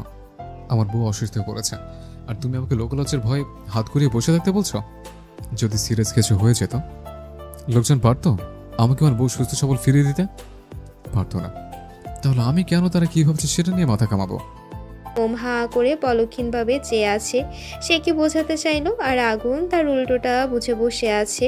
স্বাভাবিকভাবে যা বোঝাতে চেয়েছে আগুন সেটা তিলকে তাল বানিয়ে ফেলেছে। বমি করায় মাথা ঘোরাচ্ছে, তাই মোম পাল্টা কিছু বলল না, নয়তো কয়েকটা কড়া কথা শুনিয়ে দিত। এই লোক সবসময় বাড়াবাড়ি করবে আর মোমকে লজ্জায় ফেলবে। এখন কিছু বললে সেটার প্রেক্ষিতে শত অযৌক্তিক কথাবার্তা খাড়া করে ছাড়বে। তার থেকে মৌনতা বজায় রাখাই শ্রেয়তর। সূর্যের রক্তিম আভা ডুবে গিয়ে গধূলি বেলা যখন দিন শেষ হতে শুরু করে এবং সন্ধ্যার আলো আস্তে আস্তে ছড়িয়ে পড়ে, তখন প্রকৃতি যেন নতুন এক জাদুতে রূপান্তরিত হয়। এই সময়টাতে চারপাশে এক অপূর্ব নীরবতা বিরাজ করে, যা মনকে শান্তি এবং প্রশান্তিতে ভরিয়ে তোলে। যদিও ঋতুভেদে আবহাওয়া সমান থাকে না, ভিন্নতা দেখা যায়। মোমের শরীর খারাপ হওয়ার দরুন আগুন বেশিক্ষণ কলেজে থাকেনি। বিকেলে সাংস্কৃতিক অনুষ্ঠান দেখার মানসিকতা হয়ে ওঠেনি। মোম থাকতে চেয়েছিল, কিন্তু আগুন চোখ রাঙাতেই আর কিছু মুখ ফুটে বলতে পারিনি। অগত্যা আগুনের কথা সম্মতি প্রকাশ করে কলেজ থেকে বেরিয়ে এসেছে। কলেজ থেকে বেরিয়ে আগুন কাছাকাছি হসপিটালে গিয়ে একজন মহিলা ডক্টরের কাছে মোমকে নিয়ে গিয়েছিল। মোম ডক্টর দেখাতে নিষেধ করেছিল, তবে আগুন তার কথা শোনেনি। মোমকে ভালোভাবে চেক আপ করে বর্তমান কন্ডিশন দেখে ডক্টর বলেছেন প্রেশার লো, সেজন্য এমনটা হয়েছে। কিছুদিন রেস্ট নিলে তার আর স্বাস্থ্যকর খাবার খেলে ঠিক হয়ে যাবে। গাড়ির ভেতর সিটে মাথা এলিয়ে মোম গাল ফুলিয়ে চুপ করে বসে আছে। আগুন হাত বাড়িয়ে মোমের কপাল চেক করলো, তাপমাত্রা ঠিকঠাক। আগুন মনে মনে কিছুটা স্বস্তি পেল। মোমের হাতের উল্টো পিঠে চুমু দিয়ে অত্যন্ত শীতল গলায় ডাকলো, মম। মোম নিশ্চুপ, কোনো হেলদোল নেই। আগুন ঝুঁকে আসে খানিকটা, শক্তপোক্ত এক হাত মোমের কোমল গালে ঠেকিয়ে শীতল গলায় প্রশ্ন করলো, বেশি খারাপ লাগছে? মোম ক্ষীণ স্বরে আওড়ালো, চিন্তা করবেন না, বমি করায় মাথাটা একটু ঘুরছে, এছাড়া কোনো খারাপ লাগছে না। আগুন শান্ত হতে পারল না, চিন্তা থেকেই যাচ্ছে তার। মোমের কপালে চুমু খেয়ে গাড়ি স্টার্ট দিল। ফ্ল্যাটে ফেরার রাস্তায় নাইমার হসপিটাল পড়ে। মূলত হসপিটাল পেরিয়ে আগুনকে কলেজে যেতে হয়। হসপিটালের কাছাকাছি আসতেই সে বৃদ্ধর দেখা মিলল, যাকে আগুন বৃদ্ধাশ্রমে থাকার ব্যবস্থা করে দিয়েছিল। আগুন গাড়ি পার করে বৃদ্ধর কাছে আসলো। বৃদ্ধ হসপিটালের গেটের পাশে হাঁটু ভেঙে ধুলাবালির মধ্যে বসে আছে। মোম ভ্রু কুঁচকে তাকায়। পর মুহূর্তে সেও গাড়ি থেকে নেমে আগুনের পাশে এসে দাঁড়ায়। আগুন কোমর বাঁকিয়ে ঝুঁকে বৃদ্ধকে শুধায়, দাদু আপনি এখানে কি করছেন? বৃদ্ধ চশমার ফাঁকে খোলাটে নয়নমণি দ্বারা আগুনের দিকে তাকিয়ে হেসে ফেলল। হাত নাড়িয়ে তাকে কাছে ডাকলেন। আগুন আরেকটু বৃদ্ধর কাছে গেল। বৃদ্ধ মৃদুস্বরে জানালেন, ছেলের বউ একটা দুর্ঘটনা পঙ্গু হয়ে গেছে, এই হাসপাতালে ভর্তি হয়েছে। বউয়ের মামা বড় লোক, তাই বাগ্নিকে ভালো হাসপাতালে ভর্তি করিয়ে চিকিৎসা করাচ্ছে। আমিও এসেছি নাতি নাতনির এক পলক দেখতে, সাথে বৌমাকে একবার দেখে যাব। বৌমা আমার মুখ দর্শন করতে চায় না, আমাকে হাসপাতালের ভেতরে ঢুকতে দিচ্ছে না, সেজন্য দুপুরে হতে গেটের বাইরে বসে আছি। আগুন হতভম্ব হয়ে জানতে চাইল, তাই বলে এতক্ষণ ধরে বসে থাকবেন? কষ্ট হচ্ছে না? যাদের কাছে আপনার কোনো মূল্য নেই, কেন তাদের বিপদে বারবার ফিরে আসেন? বৃদ্ধ রক্ষী কোটরে জমে থাকা নোনা জল গাল বেয়ে গড়িয়ে পড়ল। আগুন আলতো করে তা মুছে দিল। মাথা নাড়িয়ে কাঁদতে নিষেধ করল, তাদের কাছে আমার মূল্য না থাকলেও আমার কাছে তাদের মূল্য অনেক। তারাই যতই অস্বীকার করুক, আমি তো তাদের অস্বীকার করতে পারি না। দাদু ভাই, আমি তো ওদের বাবা বলো। আগুন ফোঁস করে তপ্ত শ্বাস টেনে গমগমে গলায় বলল, এখানে আর কতক্ষণ বসে থাকবেন? চলুন, আপনাকে পৌঁছে দিয়ে আসে। বৃদ্ধ যেতে রাজি হলো না। তার এক কথা, তিনি তাদেরকে একবার দেখে তবেই ফিরে যাবেন। আগুন আর জোর করল না। মোমকে দেখে বৃদ্ধ ঠোঁট প্রসারিত করে হেসে বললেন, ওটা কে রে দাদু ভাই, নাচবো নাকি? আগুন ফিচেল হেসে উত্তর দেয়, জি দাদু। বৃদ্ধ ডাকতেই মোম তার নিকট গেল। মোমের মাথায় হাত বুলিয়ে হাস্যোজ্জ্বল মুখে বৃদ্ধ বলে উঠলেন, ভারী মিষ্টি মেয়ে, দোয়া করি আমার দাদু ভাইয়ের শতকোটি সন্তানের জননী হও। মোম ভীষণ খেলো। অধরের হাসি উবে গেল। চক্ষুদয় বড় বড় করে হতভম্বের ন্যায় ফ্যালফ্যাল করে চেয়ে থাকলো। আগুন ঠোঁট কামড়ে মিটিমিটি হাসলো। মোম প্রতি উত্তরে কিছু বলল না, শুষ্ক ঢোক গিলল। ভদ্রতা সূচক মেকি হাসি উপহার দিয়ে গাড়ির কাছে চলে যায়। আগুন বৃদ্ধের সঙ্গে আরো কিছুক্ষণ কথা বলে চলে আসে। গাড়িতে উঠতে যাবে তখনই পেছন হতে কেউ ডেকে ওঠে। আগুন ভ্রু কোচকে তাকায়। নাইমাকে দেখে পুরুষালী দৃঢ় চোয়াল আরো শক্ত হয়ে ওঠে।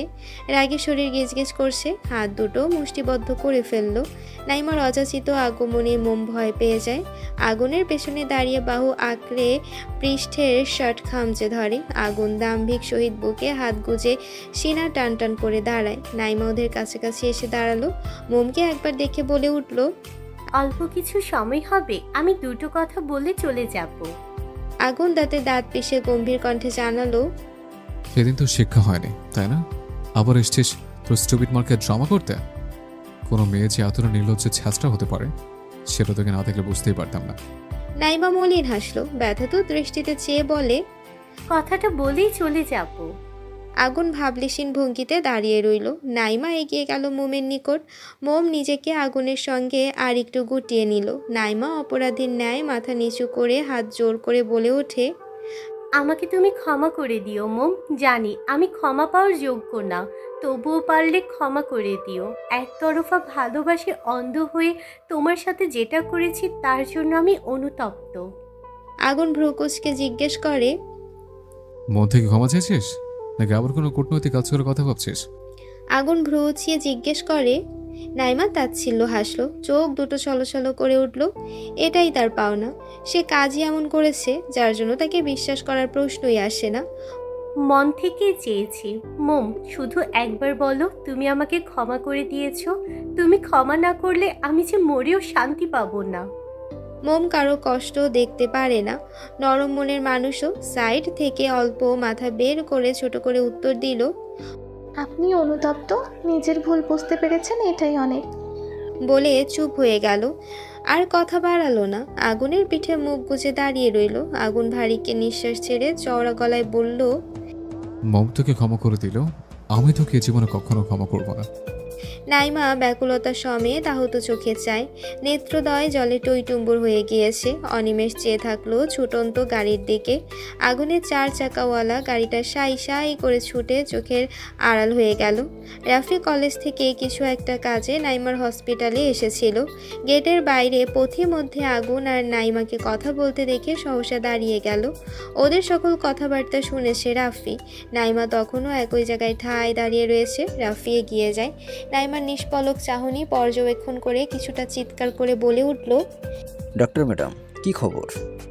নাইমার ধ্যান কাটলো। নিজেকে সামলে চোরা চোখে রাফির দিকে দৃষ্টি তাক করলো। রাফি হাসি মুখে তার পানে চেয়ে আছে। নাইমা মলিন চোখে চেয়ে শান্ত কণ্ঠে জবাব দিল, আছি মোটামুটি।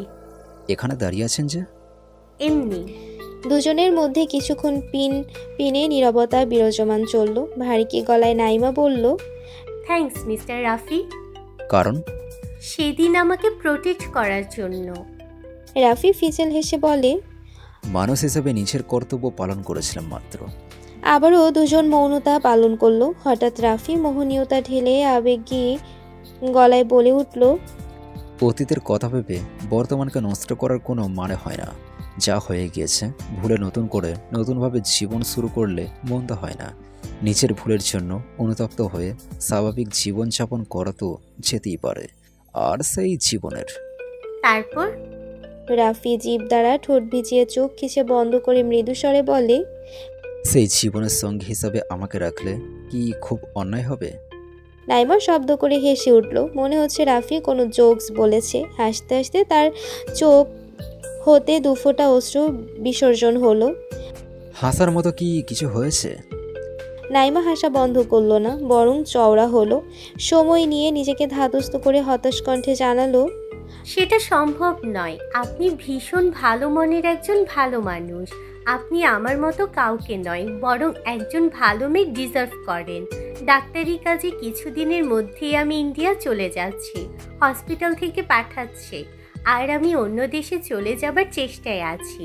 পাসপোর্ট রেডি, এখন ভিসা আসলেই চলে যাব। সেখানে সারা জীবন থাকতে পারবো না কি জানি না, তবে একবার গেলে বাংলাদেশে ফেরার আর কোনো ইচ্ছা নেই। যদি কোনো কারণে বাংলাদেশে ফিরে আসিও, সেটা খানিক সময়ের জন্য। চেনা পরিচয় মুখ বিবর মানুষদের সঙ্গে দেখা হবে নাকি তাও জানি না, তবে আমি খুব করে চাইবো যেন দেখা না হয়। রাফি অসহায় মুখভঙ্গিতে চেয়ে কাতর গলায় আকুতি ভরা মনে বলে, আপনি যেমন সব জেনে শুনে আমি আপনাকে তেমনভাবেই মেনে নেব ডাক্তার ম্যাডাম। জীবনকে একটা সুযোগ কি দেওয়া যায় না? নাইমার অকপটে জবাব, না। রাফি বলার মতো কথা খুঁজে পেল না। ভারাক্রান্ত গলায় টলমলে চোখে মুচকি হেসে নাইমা পুনরায় বলল, আমি আপনার যোগ্য না মিস্টার রাফি।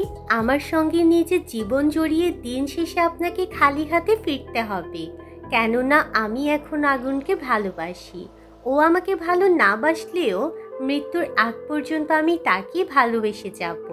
যদি সুযোগ পাই তাহলে মরণের পরও আমি ওকে ভালোবাসবো, ওকেই চাইবো।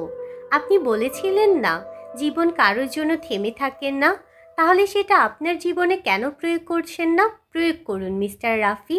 আগুনের সাথে আমি যতটা সময় চলাফেরা করেছি, আড্ডা দিয়েছি, ঘোরাঘুরি করেছি, কথা বলেছি, তার 10 ভাগের 1 ভাগও আমার আপনার সঙ্গে কাটানো হয়নি, কথা হয়নি।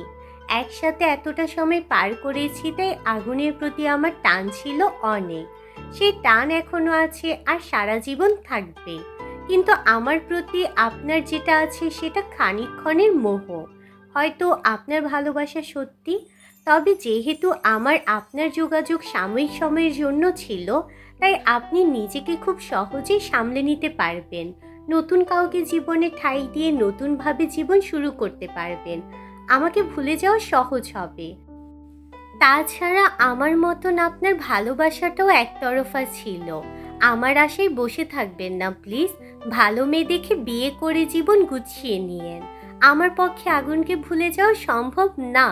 আগুনের জায়গায় আমি অন্য কাউকে কল্পনাতেও ভাবতে পারি না। সেখানে কারোর সাথে জীবনে সুতা কিভাবে বাঁধবো? মন না চাইলে, মনে মিল না থাকলে ঘর বাঁধা যায় না। আমার কথায় কষ্ট পেলে সরি। আমাদের আবার দেখা হতেও পারে, আবার নাও হতে পারে। ভালো থাকবেন, আসছি। কথা রীতি টেনে পেছন ফিরে নাইমা পা বাড়ালো তার নিজ গন্তব্যে। সে এখন নিজের মতো করে আগুনের না পাওয়া ভালোবাসার স্মৃতি আঁকড়ে ধরে বাঁচার চেষ্টা করবে। অমায়িক ধোঁয়াশায় জড়ানো নিকোষ কালো এই ধরনীতে তার অস্তিত্ব খুঁজে বেড়াবে। হাতের করুণ ভাগ্যরেখা তার শূন্যের কোঠায়, তবুও সে থামবে না। ভিনদেশে পাড়ি জমিয়ে শান্তিপূর্ণ নিঃশ্বাস ত্যাগ করার জন্য এই সংগ্রাম চালিয়ে যাবে। কিন্তু আজও কি স্বস্তির প্রশান্তিদায়ক নিঃশ্বাস ছাড়ার সুযোগ হবে তার? রাফি ভাঙা হৃদয় নিশ্চুপ হয়ে নিষ্পলক চেয়ে রইল নাইমার প্রস্থানের দিকে। বক্ষস্থলে চিনচিন সূক্ষ্ম ব্যথা অনুভব করল। প্রকট দৃষ্টিতে উন্মুক্ত নীলিমাতে চোখ বুলিয়ে দীর্ঘশ্বাস ছাড়ল। বর্তমান গুমোট বাতাবরণ আবহাওয়ায় অল্প স্বল্প শীত শীত ভাব। এই স্বল্পতা ঠান্ডা ভোর সকালে অনুভব করা যায়। দুপুর সময়টা আসাতেই সেটা থাকে না। ভ্যাবসা গরমের সময় শুরু হয়ে যায় তখন। সূর্য থেকে যে বিকিরণ প্রক্রিয়ায় ধরণীভূত তাপ আসে, সেই তাপ জড় মাধ্যমের সাহায্য ছাড়াই উষ্ণ বস্তু থেকে শীতল বস্তুতে সঞ্চালিত হয়। দিনের আলো ফোটার আগে ভোর পাখিগুলো নিজ স্বরে আপন ছন্দে গলা ছেড়ে কলকলিয়ে গান গাইতে গাইতে খাবারের সন্ধানে বেরিয়ে পড়ে। ভোর প্রকৃতিতে বৃক্ষলতা সতেজতায় ঘেরা থাকে, বিন্দু বিন্দু জলকণা উকি দেয় সেথায়। চনমনে চিত্তে উজ্জ্বল হয়ে ওঠে ধরিত্রী। টয়রা কাপড়ের তৈরি ডিজাইন করা হলদেটে মাখন ভাঙা জানালার পর্দা ভেদ করে সূর্যের সূক্ষ্ম আলোক রশ্মি কিরণ রুমে প্রবেশ করেছে। মৃদু আবহাওয়ায় উঠছে রঙিন পর্দা, ঝলমলিয়ে উঠছে কক্ষের বিশেষ ধরনের পাথরের কারুকার্য শোভিত বেশ কিছু ফার্নিচার। বাইরের মৃদু আলোকিত রশ্মি মোমের চোখে পড়তে কপাল কুঁচকে ফেলল সে। আড়মোড়া ভেঙে উঠতে যাবে তক্ষুনি নিজের উপর ভারী কোনো অস্তিত্ব অনুভব করলো। পিটপিট করে চোখ খুলে নজর রাখলো সেথায়। আগুনের স্নিগ্ধতায় ভরপুর বাচ্চামো মুখমণ্ডল ভেসে উঠল চক্ষুদ্বয়ের সম্মুখে। শৈলপ্রান্ত গোটানো তার, এলোমেলো চুল, ঠোঁট জোড়া নিভৃতে কিঞ্চিত বেঁকে রয়েছে। মোমের অনাবৃত দেহের বক্ষভাজে মুখ লুকিয়ে পরম শান্তিতে ঘুমিয়ে আছে। লোকটার ভারী কি তপ্ত নিঃশ্বাস মোমের গলায় পড়ছে। সাপের মতো শক্ত করে পেঁচিয়ে নিজের অঙ্গে আষ্টে পৃষ্ঠে জড়িয়ে রেখেছে। মোম পেল বা হাত গুজে দিল ব্যক্তিগত পুরুষটির চুলের ভাঁজে, আলতো করে টেনে দিল তা। বুকের সঙ্গে গাল লাগায় ঠোঁট জোড়া চোখা হয়ে আছে, দেখতে অনেকটা পাখির ঠোঁটের মতো লাগছে। মোম পদ্মকুড়ির ন্যায় ঠোঁট মেলে এক পেশে হাসলো, মিহি কণ্ঠে ডাকলো, মাস্টার মশাই উঠুন, বেলা গড়ালো যে। আগুনের ঘুম ঘুম নিষ্প্রভ ক্ষীণ জবাব, ঘুমের মধ্যে ঘুম পাচ্ছে, ঘুমাতে দাও। আগুন মৃদু গুঙিয়ে নড়ে চড়ে পুনরায় ঘুমানোর প্রস্তুতি নেয়। মোমের হাসি পেল, হাতের আঙ্গুলি দ্বারা আগুনের কানের মধ্যে সুরসুরি দিল। লাভ হলো না, পিঠে গলায় দিল। একই অবস্থা, কোনো হেলদোল নেই। মোমের মনটা খারাপ হয়ে গেল। এই লোকের সুরসুরি নেই নাকি? মোমকে এমন ছোঁয়া দিলে এতক্ষণে তার অবস্থা বেগতিক অস্বাভাবিক হয়ে যেত। মোম ঠেলে আগুনকে সরিয়ে দিতে চাইল, তবে তার চুনোপুঠি হস্তে সেটা সম্ভব হলো না। নিজেও নড়তে পারছে না। আগুন তার ভারীকে শরীরে অর্ধেক ভর মোমের উপর রেখে দিয়েছে। মোম ঠোঁট উল্টে হালকা চেঁচিয়ে বলে ওঠে, উঠুন বলছি, এত সকাল পর্যন্ত পড়ে পড়ে ঘুমানো মোটেই উচিত নয়। আগুন বিরক্ত হলো, ঘুম কেটে গিয়েছে। আজকে তার কলেজে যেতে হবে না, ছুটি পেয়েছে। তাহলে এত তাড়াতাড়ি ওঠার কী প্রয়োজন? মেজাজ খারাপ হলো। সজোরে মোমের গ্রীবায় সূক্ষ্ম দাঁতের শক্তি প্রয়োগ করলো। ব্যথায় কুকড়ে গেল মেয়েটা। ক্ষীণ স্বরে ব্যথাতুর আওয়াজ তুলল। এতে আগুনের কোনো ভাবান্তর ঘটল না, ভাবলিসেন ভঙ্গিতে রইল। মোম ধুম করে আগুনের উন্মুক্ত পিঠে আঙ্গুল মুষ্টিবদ্ধ করে কিল বসিয়ে দিল। আগুন চকচকে দন্তপাটি বের করে হেসে ফেলল। মোম কি তাকে সত্যি মেরেছে? আগুনের বিশ্বাস হচ্ছে না। মনে হয়েছে কোনো নরম তুলতুলে জিনিস পিঠের উপর পড়ছে। আগুন সন্তর্পণে বালিশে শুয়ে পড়ল। মোমকে বলিষ্ঠ হাতে বেষ্টন করে নিজের ওপর নিয়ে নিল। কপালে চুমু খেলো দৃঢ়তা সমেত। মুখের উপরে আসা চুলগুলো কানের পিঠে গুঁজে দিয়ে ঘুম যেন মাদকতা গলায় বলল, বেশি সকাল তো হয়নি, সবে ভোরের আলো ফুটেছে, এখন উঠে কি করবো? মোম বিরতিহীনভাবে অন্যদিকে চেয়ে ফ্যাচফ্যাচে স্বরে আওড়ালো, নাস্তা বানাতে হবে না? তাছাড়া ভোর সকালে ঘুম থেকে উঠতে হয়, দেরি করা ঠিক না। মোমের গালে নাক ঘষে আগুন নিরেট স্বরে বলে, বাসে তো আর কেউ নেই, যদি ব্রেকফাস্ট না বানালে তারা খেতে পারবে না। দরকার হলে হোটেল থেকে নিয়ে আসবো, তবুও তুমি এখন উঠতে পারবে না। আমি উঠতে দিব না, আমার সাথে ল্যাপটপ শুয়ে থাকতে হবে। মোম মুখ ঝামটি মারল। আগুন ভ্রু যুগল কুঁচকে ফেলল। বিষয়টা ভালো লাগলো না। চোয়াল ধরে চারজোড়া ওষ্ঠপুট একত্রে মিলিত করে দিল। আকস্মিক আক্রমণে মোম চক্ষুদয় বড় বড় করে তাকালো। আগুনে লাগামহীন বেলেল্লা পানা আচরণে বাধ্য হয়ে সঙ্গ দিল। সময় নিয়ে মোমের অধর সারল। মোমের গলায় আলতো কামড় দিয়ে ঠোঁট জোড়া সেথায় চেপে রেখে গুঁড়ো গম্ভীর স্বরে বলে ওঠে, আমাকে নিয়ে তোমার কোনো অভিযোগ আছে মম? আপনি ঠিক কি বলতে চাইছেন?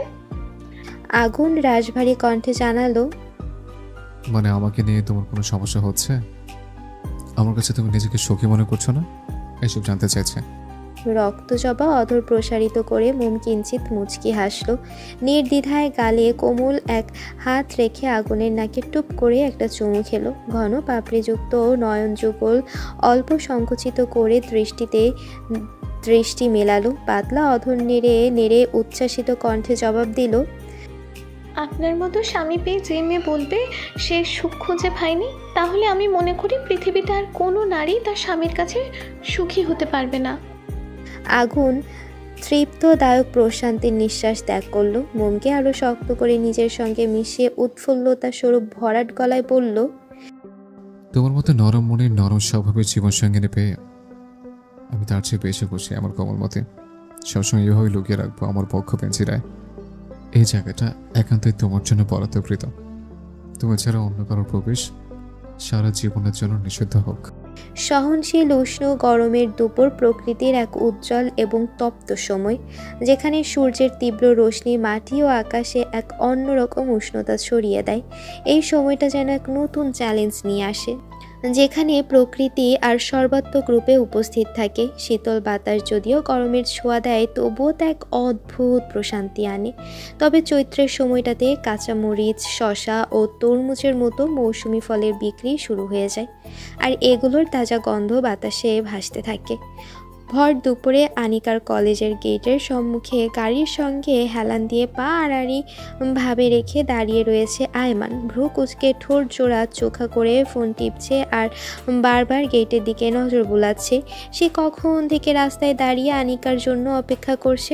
অবশ্য দোষ আয়মানের, এত তাড়াতাড়ি কেন এসেছে? আগুন বলেছে বিকেল 3টার সময় আসতে, কিন্তু আয়মান 1:30টায় চলে এসেছে। বিরক্তিতে নাক মুখ বিকৃত করে রেখেছে। ফর্সা মুখশ্রী লাল হয়ে গিয়েছে সূর্যের রোশনাইতে। অপেক্ষার প্রহরের সমাপ্তি ঘটিয়ে অবশেষে আগমন ঘটল আনিকার। হাঁপাতে হাঁপাতে আয়মানের সামনে এসে দাঁড়ায়। দৌড়ে আসায় হয়রান হয়ে গিয়েছে। আয়মান পকেট থেকে সুতির রুমাল বের করে আনিকার শ্যামলাটে মুখশ্রীতে জমা হওয়া বিন্দু বিন্দু ঘামের ক্ষুদ্র ফোঁটা মুছে দিচ্ছে। আয়মান শান্ত কণ্ঠে শুধালো, এত দেরি হলো কেন? আনিকা ব্যাগের সাইড থেকে পানির বোতল বের করে ঢকঢক করে পানি খেয়ে নিল। লম্বা শ্বাস টেনে জানায়, স্যার ক্লাস থেকে বের হচ্ছিল না। তিনি বের না হলে কিভাবে আসি বলুন? আচ্ছা। বিরক্ত হয়েছিলেন? আয়মান পাল্টা প্রশ্ন করল। নিজের উপরে কেউ বিরক্ত হয়?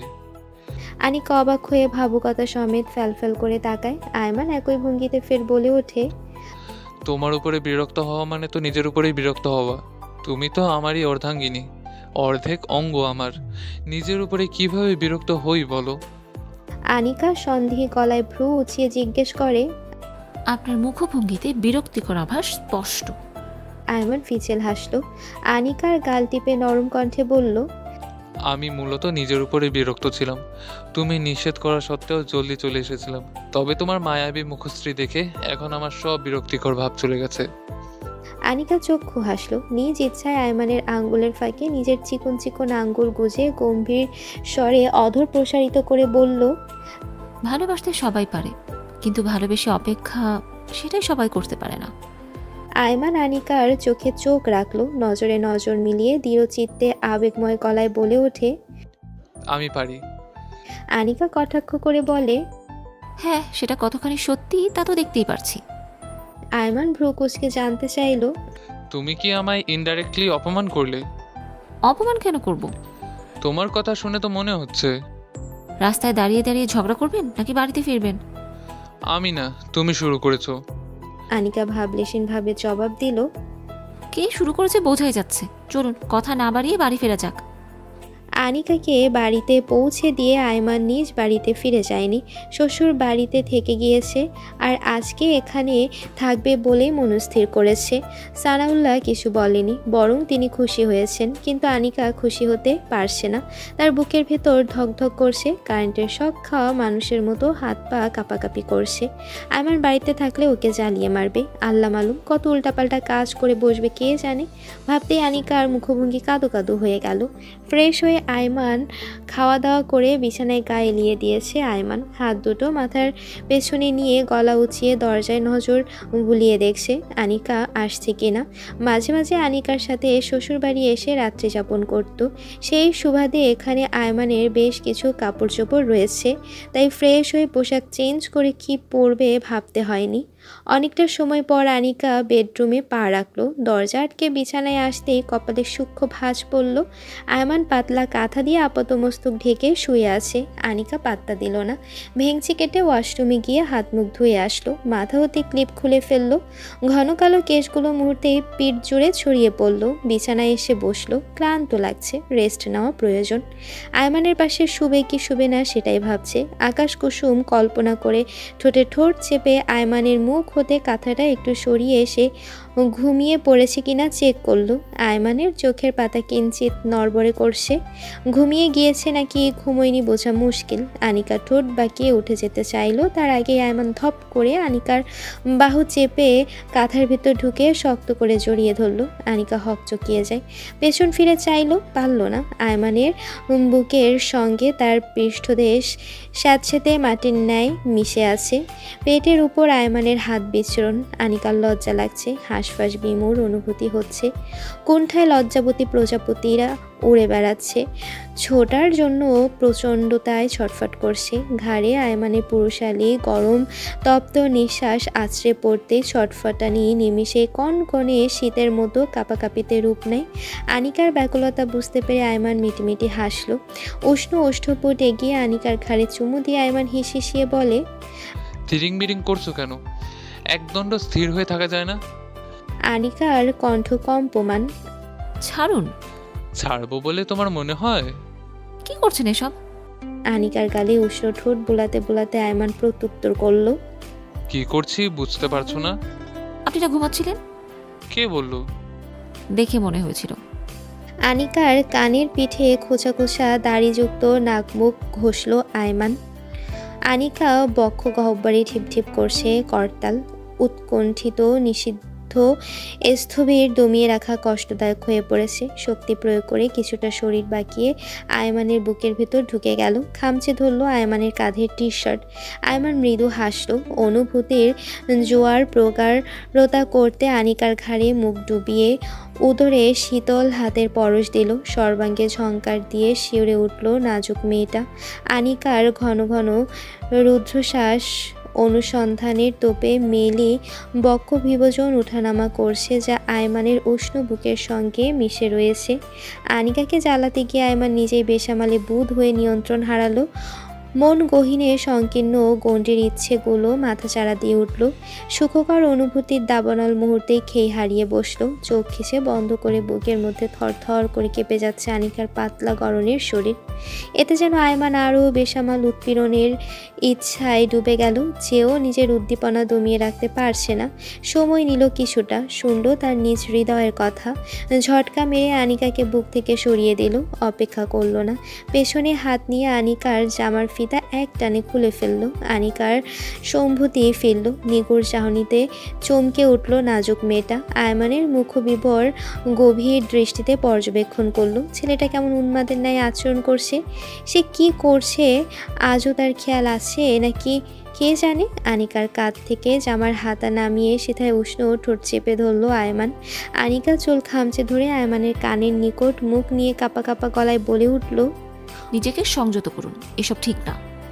অস্পষ্ট শব্দগুলো আয়মানের কণ্ঠগোচর হলো বটে। পৃষ্ঠদেশে ঠোঁট ছোঁয়াতে ছোঁয়াতে নিষাক্ত কণ্ঠে আবেগময় অনুরাগে আবদার শুনল, সব কিছু ঠিক, আমরা স্বামী স্ত্রী। আনিকা প্লিজ বাধা দিও না, আমার এখন তোমাকে চাই, আটকিও না আমায়। নিদারুণ ভঙ্গুর আকুলতা বাক্যে আনিকা পাল্টা কিছু বলতে পারল না। শ্বাসনালী যেন কোনো অদৃশ্য বাঁধনে বেষ্টনী দ্বারা আবদ্ধ হয়ে রয়েছে। আয়মানের ছোঁয়ায় তার মেলে তনুমন শরীর আগ্রহী হতে রাজি। আনিকা উৎকণ্ঠিত পেল ভাতে আয়মানের পিঠে আঁকড়ে ধরে নির্বিঘ্নে সায় জানালো সর্বনাশ সুমধুর আহ্বানে। আনিকার সম্মতি পেতেই আয়মান আরও বেপরোয়া হলো। ব্যস্ত হস্তে আনিকার জামা খুলে ফেললো। তীর করে কেঁপে ওঠা আনিকার ওষ্ঠদয় নিয়ে ওষ্ঠের ভাঁজে নিয়ে নিল। কোমরে চাপ প্রয়োগ করে নিজের উন্মুক্ত শরীরের সঙ্গে গভীরভাবে মিশিয়ে প্রেম নিবেদন করতে ব্যস্ত হয়ে পড়ল। আয়মানের মাতাল করা প্রতিটি চুম্বনে খেই হারিয়ে বসলো আনিকা। তারা একে অপরের হৃদয়ের সীমানা অতিক্রম করতে লাগলো। বিকেলের মধ্যভাগ সময় নিস্তব্ধতা কক্ষে প্রেমের এই সফর যেন দুই নাদান চড়ুইয়ের আলিঙ্গনে আরও রঙিন হয়ে উঠল। ক্যালেন্ডারের পাতা উল্টাতে উল্টাতে জীবন থেকে 2 বছর বেরিয়ে গিয়েছে। 2 বছরে বদলে গিয়েছে অনেক কিছু। সময় সদা বহমান, কোনো শক্তি পারে না সময়কে ধরে রাখতে। হারিয়ে যাওয়া সব সম্পত্তি পুনরুদ্ধার করা সম্ভব, কিন্তু গত হয়ে যাওয়া সময়কে ফিরে পাওয়ার কোনো উপায় নেই। অন্ধকার না থাকলে আলোর যেমন কোনো মূল্য নেই, তেমনি অমঙ্গল না থাকলে মঙ্গলেরও কোনো অস্তিত্ব থাকতো না। সুখ দুঃখ, আলো অন্ধকার, মঙ্গল অমঙ্গল, এরা প্রত্যেকেই যেন একই বস্তুর এপিটোপিট মাত্র। যেখানে অমঙ্গলের সূচনা সেখানেই মঙ্গলের আবির্ভাব। দুয়ের সংমিশ্রণে গড়ে ওঠে মানব জীবন। প্রকৃতির নিয়মে এই ধারা অব্যাহত প্রতিটি মানুষের জীবনে। আয়মান অনার্স কমপ্লিট করে, পড়াশোনার পাশাপাশি বাবার ব্যবসায়ী কাজে সাহায্য করছে। ময়ূরী কোর্স কমপ্লিট করে এখন চাকরির জন্য ইন্টারভিউ দিবে। অনামিকা অনার্সে ভর্তি হয়েছে। ইন্টার শেষ করার পর থেকে শ্বশুর বাড়ি থাকে, অনুষ্ঠান ছাড়াই থাকে। সে ইচ্ছাকৃত থাকতে চায়নি, সবই আয়মানের পাগলামোর জন্য। আয়মানের এক কথা, আনিকার পরীক্ষা শেষ, তাই আয়মানের সাথে শ্বশুর বাড়ি থাকতে হবে। রাশেদ বলেছেন আগে অনুষ্ঠান হোক, তারপর থেকে আনিকা এখানে থাকবে। আয়মান মানতে নারাজ, বউকে কোনো মতেই বাবার বাড়ি রাখবে না। এই নিয়ে রাশেদ আয়মানকে অনেক বকাঝকা করেছেন, তবে তাতে খুব বেশি লাভ হয়নি। আয়মান রেগে মুখ ফুসকে বলে ফেলেছিল, বিয়ে করেছি কি বউ ছাড়া থাকতে? আমার বউ আমার সঙ্গেই থাকবে। প্রতি উত্তরে রাশেদ পাল্টা বলার মতো কথা খুঁজে পাননি। মোম আগের তুলনায় অনেক ম্যাচিওর হয়ে গিয়েছে, তবে চঞ্চলতা কমেনি। আর না আগুনকে জ্বালাতন করতে ভোলে। এ কারণে আগুন এখনও আগের মতো মোমকে ধমকাধমকি করে, শাসন করে। সেজন্য মোম সর্বদা প্রস্তুত থাকে আগুনকে জ্বালাতনে। আগুন তার নিজস্ব প্রফেশন নিয়ে দিব্যি আছে। আগুন এখন ভাড়া করা ফ্ল্যাটে থাকে না, তবে ফ্ল্যাট ছেড়েও দেয়নি, সেটা এখনও আছে। মোমকে নিয়ে নিজেদের আসল বাড়িতে ফিরে এসেছে। এখান থেকে মোমের কলেজে যেতে সুবিধাজনক। মোম থাকবে শ্বশুর বাড়ি, আর আগুন তার কোমলমতিকে ছাড়া একা একা ফ্ল্যাটে থাকবে। সেটা আজও সম্ভব। অগত্যা বউয়ের টানে আগুনও বাড়িতে থাকতে শুরু করেছে। মোম ছাড়া আগুন যেমন এক মুহূর্ত থাকতে পারে না, ঠিক তেমনি মোমও আগুনকে ছাড়া থাকতে পারে না। আগুনের নেশায় তীব্রভাবে আসক্ত হয়ে গিয়েছে। মোম বাবার বাড়ি যাওয়ার জন্য বায়না ধরে না। আগুন ছাড়া মোমের এক মুহূর্ত চলে না। মাঝে মাঝে আগুনের সাথে বাবার বাড়ি গিয়ে দেখা করে, আবার আগুনের সাথে ফিরে আসে আগুন নামক স্বামীর সুখ নিরে। আজ আগুনের জন্মদিন উপলক্ষে শিকদার বাড়িতে সকাল থেকে আয়োজনের তোড়জোড় চলছে। শাশুড়ি থেকে যখন মোম শুনতে পেয়েছে আজ আগুনের জন্মদিন, তখন থেকে আগুনকে সারপ্রাইজ দেওয়ার জন্য উঠে পড়ে লেগেছে। মোমের 16তম জন্মদিন আগুনকে সারপ্রাইজ দিয়েছিল, তাই মোমও নিজের মতো করে তার মাস্টার মশাইকে সারপ্রাইজ দিতে চাইছে। মিনা রান্নাঘরে কাজ করছেন মোম, আনিকা তাকে হাতে হাতে সাহায্য করে দিচ্ছে। হরেক রকমের খাবারের আইটেম রান্না করা হয়েছে। আগুনের জন্য মোম নিজের হাতে পায়েস বানিয়েছে, অবশ্য শাশুড়ি সহায়তায়। রান্না করার বেশিরভাগ আইটেম মোম নিজে রেঁধেছে। খেতে কেমন হবে মোম জানে না, তবে রান্নাগুলো ভীষণ যত্ন নিয়ে করেছে। আনিকা মুরগির মাংস পানি দিয়ে ধৌতকরণ করছে। মিনার দিকে একবার লক্ষ্য করে, মোমকে উদ্দেশ্য করে বলল, ভাবি শুধু রান্না করলেই হবে? রাতে রোম্যান্টিক মুহূর্তের জন্য সারপ্রাইজ প্ল্যানিং করবে না? মোম চুলার আঁচ কমিয়ে চোখ পাকিয়ে তাকায়, কণ্ঠ খাদে এনে মৃদুস্বরে ধমকে বলল, ভালো হচ্ছে না কিন্তু আপু। সম্পর্কে আমি তোমার ভাসুরের বউ, তাই আমার সঙ্গে হিসাব করে কথা বলবে, এসব কথা বলবে না। মোম বয়সে ছোট বলে আনিকাকে আপু বলে সম্বোধন করে। দুজন বোনের মতো মিলেমিশে থাকে। আনিকা দুষ্টু কথা বলে, মোমকে খোঁচাখুচি করে, কিন্তু মোম স্বভাবসুলভ চুপ থাকে। আনিকা ঠোঁট চেপে মিটিমিটি হেসে বলে, জানি জানি ঠিকই রাতে আগুন ভাইয়ার জন্য সারপ্রাইজের প্ল্যানিং করছো, কিন্তু আমার কাছে স্বীকার করতে চাইছো না।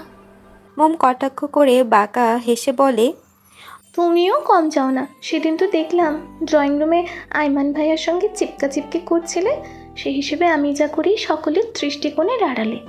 মোমের মুখের উপর খোঁচা মারা কথায় নিমেষে আনিকার হাস্যজ্জ্বল মুখখানা চুপসে গেল। ও ভেবেছিল সবসময়ের মতো মোম এবারও চুপ থাকবে।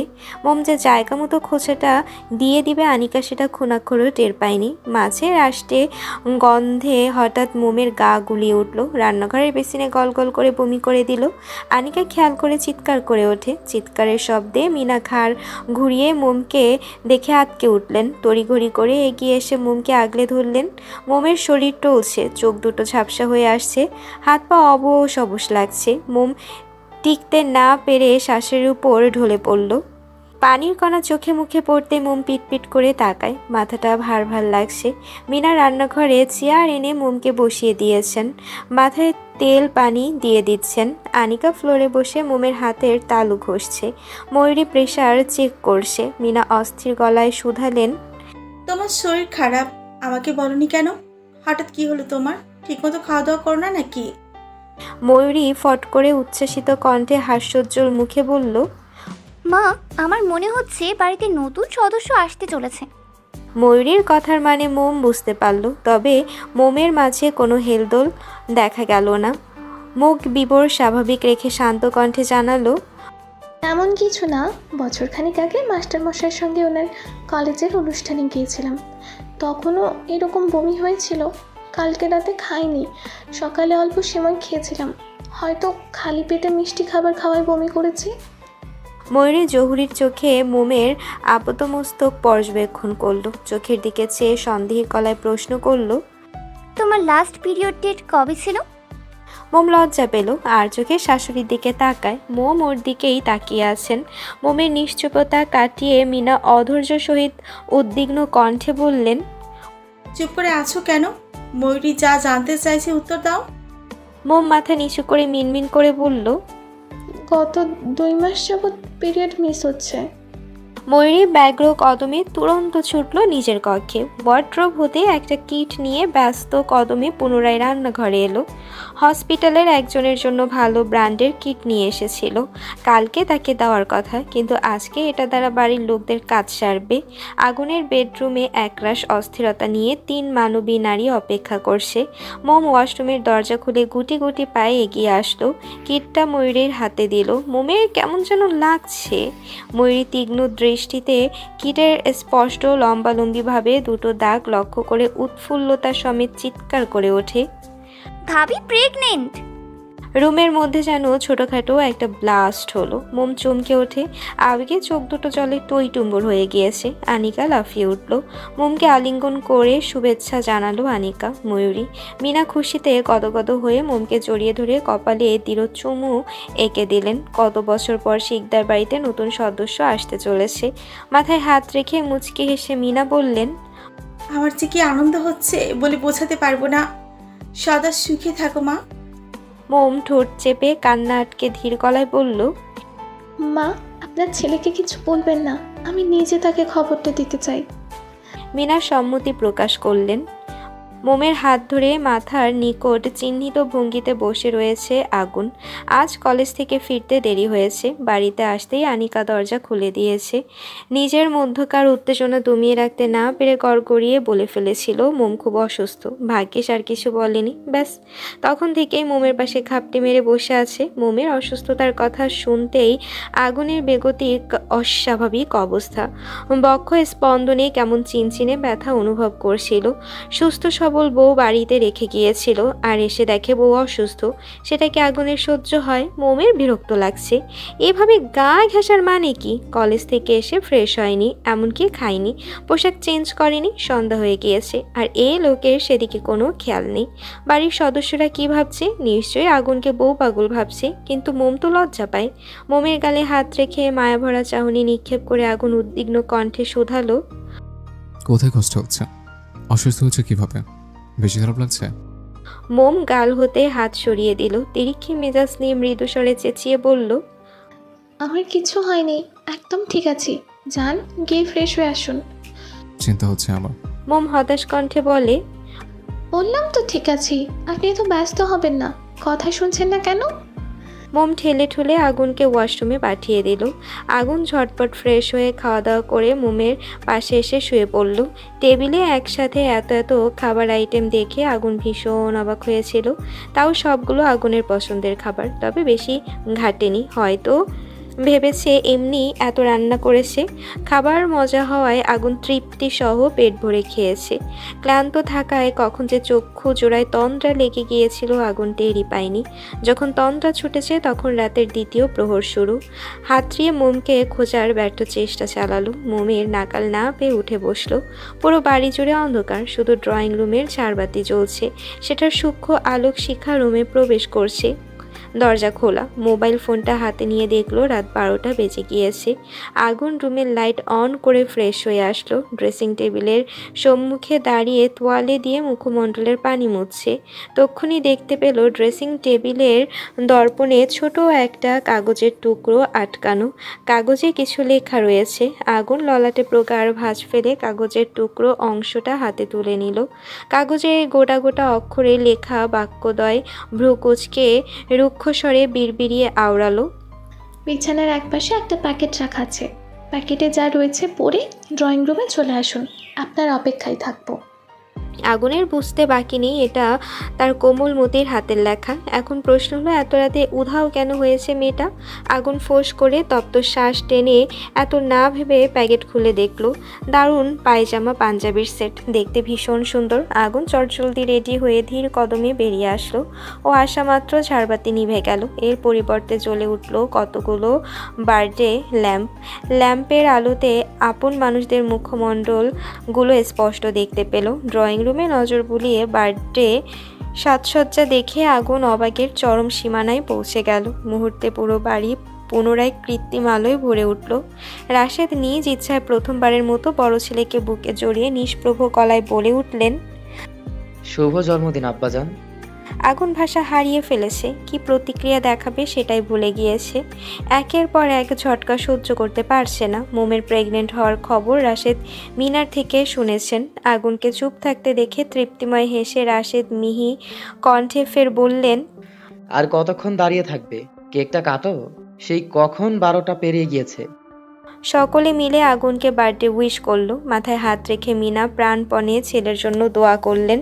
আগুন ঘাড় ঘুরিয়ে তাকায় প্লাস্টিকের ছুরি হাতে। জমকালো শাড়ি পরিহিত মোমকে কেকের সামনে দাঁড়িয়ে থাকতে দেখে আগুনের চক্ষু চড়ক গাছ। এই সাজে মোমকে কোনো অপ্সরা থেকে কম লাগছে না। ল্যাম্পের হলদেটে আলোয় মোমের স্নিগ্ধ মুখবিবর আগুনের বুকে ঝড় তুলে দিচ্ছে। এই ঝড় কেবল মোম থামাতে পারে। আস্ত মোমকে ভালোবাসার জাতাকলে আগুন পিষে মেরে ফেলবে। আগুন এগিয়ে যায়, বাড়ির লোকদের তোয়াক্কা না করে মোমের হাতে হাত রেখে কেক কাটে। সবাই একত্রে হাততালি দিয়ে আবারও শুভেচ্ছা জানালো। আয়মান স্নো স্প্রে করে তুষারের ন্যায় কৃত্রিম সাদা সাদা বরফ খণ্ড ঘটালো। আনিকা ময়ূরী লাভ শেপড বেলুন ঠাসঠুস শব্দে ফাটালো। আয়মান বাচ্চাদের মতো প্যাপু বাঁশি বাজাচ্ছে। বাবা মা বোন ভাই ভাইয়ের বউ সবাইকে কেক খাইয়ে দিল। শুধু মোমকে খাওয়ালো না, আন্না নিজে খেলো। আগুনের এমন ব্যবহারে মোমের মুখটা ছোট হয়ে গেল। ইতিমধ্যে চোখ দুটো জলে ভরে উঠেছে। বাকিরা আগুনকে কেক খাওয়ালে আগুন মুখে নিলেও গিলেনি, আড়ালে ফেলে দিয়েছে। অনেক রাত হয়ে গিয়েছে। মিনা রাশেদ নিজেদের রুমে চলে গিয়েছেন। ঘুমে ময়ূরীর চোখ ঢুলো ঢুলো অবস্থা। আনিকাকে বলে ও ঘুমোতে চলে গেল। আনিকা আস্থা দিয়ে বলেছে ও সব কিছু গুছিয়ে রাখবে, চিন্তা করতে হবে না। আয়মান আনিকাকে জোর জবরদস্তি টেনে ছাদে নিয়ে গেল। ড্রয়িং রুম এখন সম্পূর্ণ ফাঁকা, শুধু আগুন মোম রয়ে গিয়েছে। মোম গাল ফুলে একরাশ বিষণ্ণতা নিয়ে চুপচাপ ঠায় দাঁড়িয়ে রয়েছে। আগুন এগিয়ে আসে, মোম ছিটকে দূরে সরে যায়। আগুন কোমর টেনে কাছে নিয়ে আসে, কেকের ছোট্ট একটা টুকরো উঠিয়ে মোমের মুখে লাগিয়ে দেয়। মোমকে কিছু বুঝে ওঠার পূর্বাভাস না দিয়ে আচমকা মোমের ঠোঁটে ঠোঁট মেশায়। খোলা আকাশে উজ্জ্বল টিমটিমে তারকারা জ্বলজ্বল করছে। রাতের আকাশে তারকার সৌন্দর্য যেন এক অপার্থিব স্বপ্নের মতো।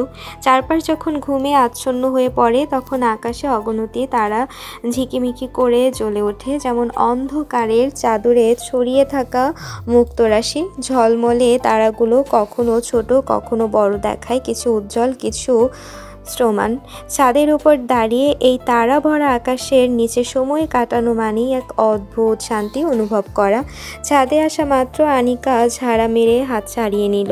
রেগে কটমট করে আয়মানের পানে তাকায়, দাঁতে দাঁত চেপে কঠিন দৃষ্টি নিক্ষেপ করে চেয়ে আছে। রাগে শরীর কনকনে শীতের মতো ঠক ঠক করে কাঁপছে। আগুনের সামনে থেকে টেনে আনায় রাগ করেনি। আজকে রাগের কারণ আনিকা যখন আয়মানকে কেক খাইয়ে দিতে চেয়েছিল তখন আয়মান খায়নি। ভাব নিয়ে আনিকাকে ইগনোর করেছে। অমনি রেগে বোম হয়ে রয়েছে। আনিকা গটগট কদমে চলে যেতে চাইল। আয়মান বাধা প্রদান করলো। ছাদের দরজা বন্ধ করে ফটাফট আনিকার সামনে এসে দাঁড়ালো। আয়মান হাত ধরতেই আনিকা তেজি গলায় বলল, ছাড়ুন। আয়মানের অটল জবাব, ছাড়ার জন্য ধরেছি নাকি? আনিকা মুখ ঝামটি মেরে চোখ মুখ অন্ধকার করে রেখেছে। ছাদের এক সাইডে দোলনা রাখা আছে। আয়মান সরু চোখে চেয়ে আনিকার কোমর পেঁচিয়ে দোলনায় বসে পড়ল। আনিকা বর্তমানে আয়মানের কোলে অবস্থান করছে। আনিকা ছাড়া পাওয়ার জন্য ছটফট করছে। অভিমানের পাহাড় জমেছে মন গহীনে, নেত্রদয়ে লেপ্টে রয়েছে বিষাদের ছাপ। হঠাৎ গলায় গালে ঠান্ডা কিশোর পরশ পেতেই আনিকার লোমহর্ষভাবে চকিতে আয়মানের দিকে দৃষ্টি তাক করল। আয়মান কেকের ক্রিম তার গায়ে লাগিয়ে দিয়েছে। আচমকা আনিকার গলদেশে মুখ ডুবিয়ে আয়মান লিক করতে লাগলো। আকস্মিক আক্রমণে আনিকা হকচকিয়ে যায়। চোখ খিচে বন্ধ করে পেলব হাতে আয়মানের চুল খামচে ধরল। তার নিঃশ্বাসের গতি জোরালো। গলা হাতে মুখ উঠিয়ে আয়মান এবার আনিকার গাল স্পর্শ করলো। ঠোঁটের সাহায্যে আনিকার গালের ক্রিম গলধকরণ করে ফেললো। সবটুকু ক্রিম সাবার করে ক্ষান্ত হলো। তৃপ্তির ঢেকুর তুলে বাঁকা হেসে দুষ্ট কণ্ঠে আয়মান বলল, এখন মনে হচ্ছে কেক খেয়েছি, এতক্ষণ স্বাদটা কেমন পাংশুটে মনে হচ্ছিল। আনিকা আইঠাই করে ওঠে, ভেংচি কেটে মুখ ঘুরিয়ে নিল। আয়মান হাসলো। অধর এগিয়ে আনিকার গালে চুমু খেলো। কোমরে আরো শক্ত করে চাপ প্রয়োগ করে কাছে নিয়ে আসে। আনিকার মুখ এদিকে ঘুরিয়ে স্লো স্বরে বলল, কেক খেয়েছি তো, তোমার থেকেই খেয়েছি। আশা করি এইবার সব অভিমান বিলীন হয়ে গেছে। আনিকা লজ্জা পেয়ে মাথা নিচু করে নিল। কিঞ্চিত মুচকি এসে কটাক্ষ করে বলল, অসভ্য বেহায়া নির্লজ্জ, কথা নেই আপনার সাথে। উন্মুক্ত গগনের নিচে দম্পতির নৈ শব্দের দীর্ঘ সময় শ্বাস প্রশ্বাস ব্যতীত কোনো কিছু শব্দ শোনা যাচ্ছে না। হয়তো দূর হতে শব্দ ভেসে আসছে, কিন্তু দম্পতির কর্ণধার হয়নি। আয়মানকে মৌন দেখে আনিকা মনটা খারাপ হয়ে গেল। আয়মান কি কষ্ট পেল? কোনো শব্দ কেন পাচ্ছে না আনিকা? আয়মানের খোঁচা খোঁচা দাড়িযুক্ত গালে আনিকা গাল ঘষে মিহিস্বরে বলল, আমার কথায় আপনার খারাপ লেগেছে? দুঃখিত। আয়মান চোখ তুলে চায়। আনিকার কপালে প্রগাঢ় চুমু বসিয়ে থমথমে গলায় বলে, তোমার কোনো কিছুই আমার খারাপ লাগে না, তাহলে কথায় কেন খারাপ লাগবে? আনিকা আটঘাট বেঁধে আরও জড়সড় হয়ে আয়মানের কোলে বসে থাকে। গালে এক হাতে ছুঁয়ে চুপচাপ আয়মানকে দেখতে থাকলো। আনিকার বুকে মাথা রেখে আয়মান আবেগ সমেত ভরাট কণ্ঠে বলল, কি আছে তোমার মাঝে যার দরুন তোমার প্রতি আমার নেশা দিন দিন বেড়েই চলছে? আহামরি সুন্দরী রমণী তো তুমি নও, তাহলে আমি কেন দেশের সাদা চামড়া মেয়েদের রেখে বারংবার তোমার ওই কাজল কালো চোখের মায়ায় আটকে যাই? তোমার শরীরে ঘ্রাণ না পেলে ইদানিং শ্বাসকষ্ট শুরু হয়ে যায়, বুক ধরফর করে। এমন কেন হয় বলো তো? আনিকা টলমল নয়ন জোড়া মেলে প্রশান্তির নিঃশ্বাস ছাড়ল। মুখটা আরো কাছাকাছি নিয়ে ছোট্ট করে উত্তর দিল, আপনি শুধু আমাদেরই আটকাবেন, আমার জন্য পাগলামো করবেন। আপনার এসব সুখের পাগলামো সহ্য করার ক্ষমতা রাখি আমি, বুঝেছেন? আয়মান ঠোঁট এলিয়ে এক পেশে হাসলো। প্রতি উত্তরে আলতো করে আনিকার চোখের পাতায় চুমু খেলো। বেহায়া ওষ্ঠ ছুঁয়ে দিল গাল। হাতের বিচরণ অঢেল রইল। আঙ্গুলের উষ্ণতা যেন বিদ্যুতের মতো ছড়িয়ে পড়ে আনিকার শরীরে। আনিকা চোখ বন্ধ করে অনুভব করে সেই মুহূর্তের জাদু। আয়মানের ঠোঁট আলতোভাবে ছুঁয়ে যায় আনিকার ঠোঁটে। প্রথমে হালকা স্পর্শ, তারপর ধীরে ধীরে গভীর হয়ে ওঠে। চুমুর সেই স্পর্শের সময় যেন থমকে যায়। আনিকার হৃদস্পন্দন বেড়ে যায়। তার হাত মুঠো করে আয়মানের টি শার্ট আঁকড়ে ধরে। আয়মানের হাত আনিকার ঘাড়ে চলে আসে, তাকে আরো কাছে টেনে নেয়। হাওয়ার মৃদু শীষ, রাতের তারাদের ঝিকিমিকি সব যেন তাদের এই মুহূর্তের সাক্ষী হয়ে দাঁড়িয়ে থাকে। ঠোঁট ছেড়ে আনিকার থুতনিতে চুমু দিয়ে আয়মান তাকে শক্ত করে জড়িয়ে ধরল। দুজনের চোখে একরাশ ভালোবাসা, ঠোঁটে এক অদ্ভুত স্মিত হাসি। আয়মান আনিকার হাতের উল্টো পিঠে চুমু খেয়ে বলল, তুমি জানো এই রাত, এই আকাশ সবকিছুই তোমার মতোই সুন্দর। আনিকা একটু লজ্জা পেয়ে মুখ ঘুরিয়ে নেয়, আর এই লাজুক হাসিটায় আয়মানের মন ভরে দেয় আনন্দে। বেশি বেশি বলে ফেলছেন। একদম না, আমার ডার্লিং অলওয়েজ চমৎকার একজন রমণী, আমার ব্যক্তিগত শ্যামকন্যা। সময় যদি এখানে স্থির হয়ে যেত, এই রাত যদি কখনো শেষ না হতো। আয়মান আনিকার মাথায় চুমু খেয়ে চুলে হাত বুলিয়ে বলে, তুমি পাশে থাকলে রাত আমার দিনের মতো আলোয় ভরে ওঠে। আমার জোনাক পোকা তুমি। আনিকা আয়মানের বাহু আঁকড়ে ধরে মিহি কণ্ঠে বলল, ছাদের মধ্যেই তারা ভরা আকাশের নিচে সময় কাটানো মানে এক অদ্ভুত শান্তি অনুভব করা।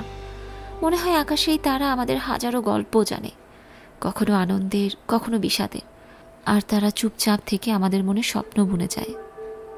আয়মান ঝুঁকে আসে, আনিকার কানের লতিতে চুমু খায়, কণ্ঠে আবেগ আকুলতা ঢেলে হিসিয়ে বলে, তোমার ভাসুর বাবা হয়ে যাচ্ছে, আমি কবে বাবার ডাক শুনতে পাবো? আনিকার লজ্জায় হাঁসফাঁস লাগছে। দন্তপাটি দিয়ে আয়মানের বুকে কামড় বসিয়ে দিল, কনুই দিয়ে পেটে কুতা মারল, তবে কোনো প্রতিক্রিয়া দেখালো না। চোখ বন্ধ করে আয়মানের বুকের সঙ্গে মিশে রইল। আয়মান ঠোঁট কামড়ে হাসে। আনিকার অগোছালো চুলের ভাঁজে পরপর কয়েকটা চুমু খেলো। মুগ্ধতার সমেত পুনরায় একই ভঙ্গিতে ফিসফিস করে বলল, আমাদের প্রেমময় উন্মাদ ভালোবাসার সফর শেষ হবার নয়। প্রতিটি স্মৃতি আমাদের হৃদয়ের উপন্যাসের প্রতিটি অধ্যায়ের পাতা লিপিবদ্ধ হয়ে থাকবে চিরকাল। শুভ্রতার আভায় মোড়ানো আমাদের এই পথ চলার সময় পরিসীমা অতিক্রম করে চিরস্থায়ী হবে। শুরুতে যেমন মায়াবী ছিল আমাদের ভালোবাসার গল্প, শেষেও তেমনই অনন্ত থাকবে সেই সৌন্দর্য। আমাদের পথ চলার ধ্রুবতারা হয়ে থাকবে বিশ্বাস, একসাথে থাকার প্রতিশ্রুতি, যেখানে সমাপ্তি বলে কিছু নেই, আছে শুধু ভালোবাসার অবিরাম স্পর্শ, যার শুরু তো আছে তবে শেষ নেই। সাদা লাইটের আলোতে বদ্ধ কক্ষে মোমের দু হাত বিছানার সঙ্গে চেপে ধরে তার উপর ঝুঁকে রয়েছে আগুন। মোম চক্ষুদয় বড় বড় করে চেয়ে আছে। আগুন পলক্ষীনভাবে চোয়াল শক্ত করে তাকিয়ে আছে। মোম বুঝতে পারছে না আগুন এমন করছে কেন। দীর্ঘক্ষণ একই অবস্থায় থাকায় মোমের ঘাড় ব্যথা করছে। মাথার নিচে বালিশ নেই, আগুন ওকে নড়তে দিচ্ছে না। মোম বৃথা চেষ্টা করে আগুনকে ঠেলে সরিয়ে দিতে চাইল, কিন্তু সক্ষম হলো না। মোম বিরক্ত চাহনি নিক্ষেপ করে বলল, কি দেখছেন? আগুন ভ্রুকুচকে গম্ভীর কণ্ঠে বলল, দেখছে আবার কোমলমতি কত বড় হয়ে গেল। মানে? আগুন মোমের বুকে ঠোঁট ছুঁয়ে ধীর গলায় বলল, মানে বেশি বেশি আদর করার জন্য পারফেক্ট বয়স হয়ে গেছে। মোমের শরীর শিউরে উঠল। একটু নড়ার চেষ্টা করলেও বিশেষ লাভ হয়নি। মানুষটার বলবান শরীর বালিশের মতো ঠেসে রেখেছে তাকে। ছটফটিয়ে বলে উঠল, এরকম করছেন কেন? সরুন। আগুন সরল না, নড়ল না, একই রকম গায়ের সাথে মিশে থেকে শুধালো, আজকে রান্না করেছে কে? তুমি? মোম ছোট করে বলল, হ্যাঁ। আমার জন্মদিনে সারপ্রাইজ দেওয়ার প্ল্যান কি তুমি করেছো? জি। আগুন তীক্ষ্ণ দৃষ্টিতে চেভ্রু উঁচিয়ে জিজ্ঞেস করলো, এই সুন্দর সাজ কি আমার জন্য সেজেছ?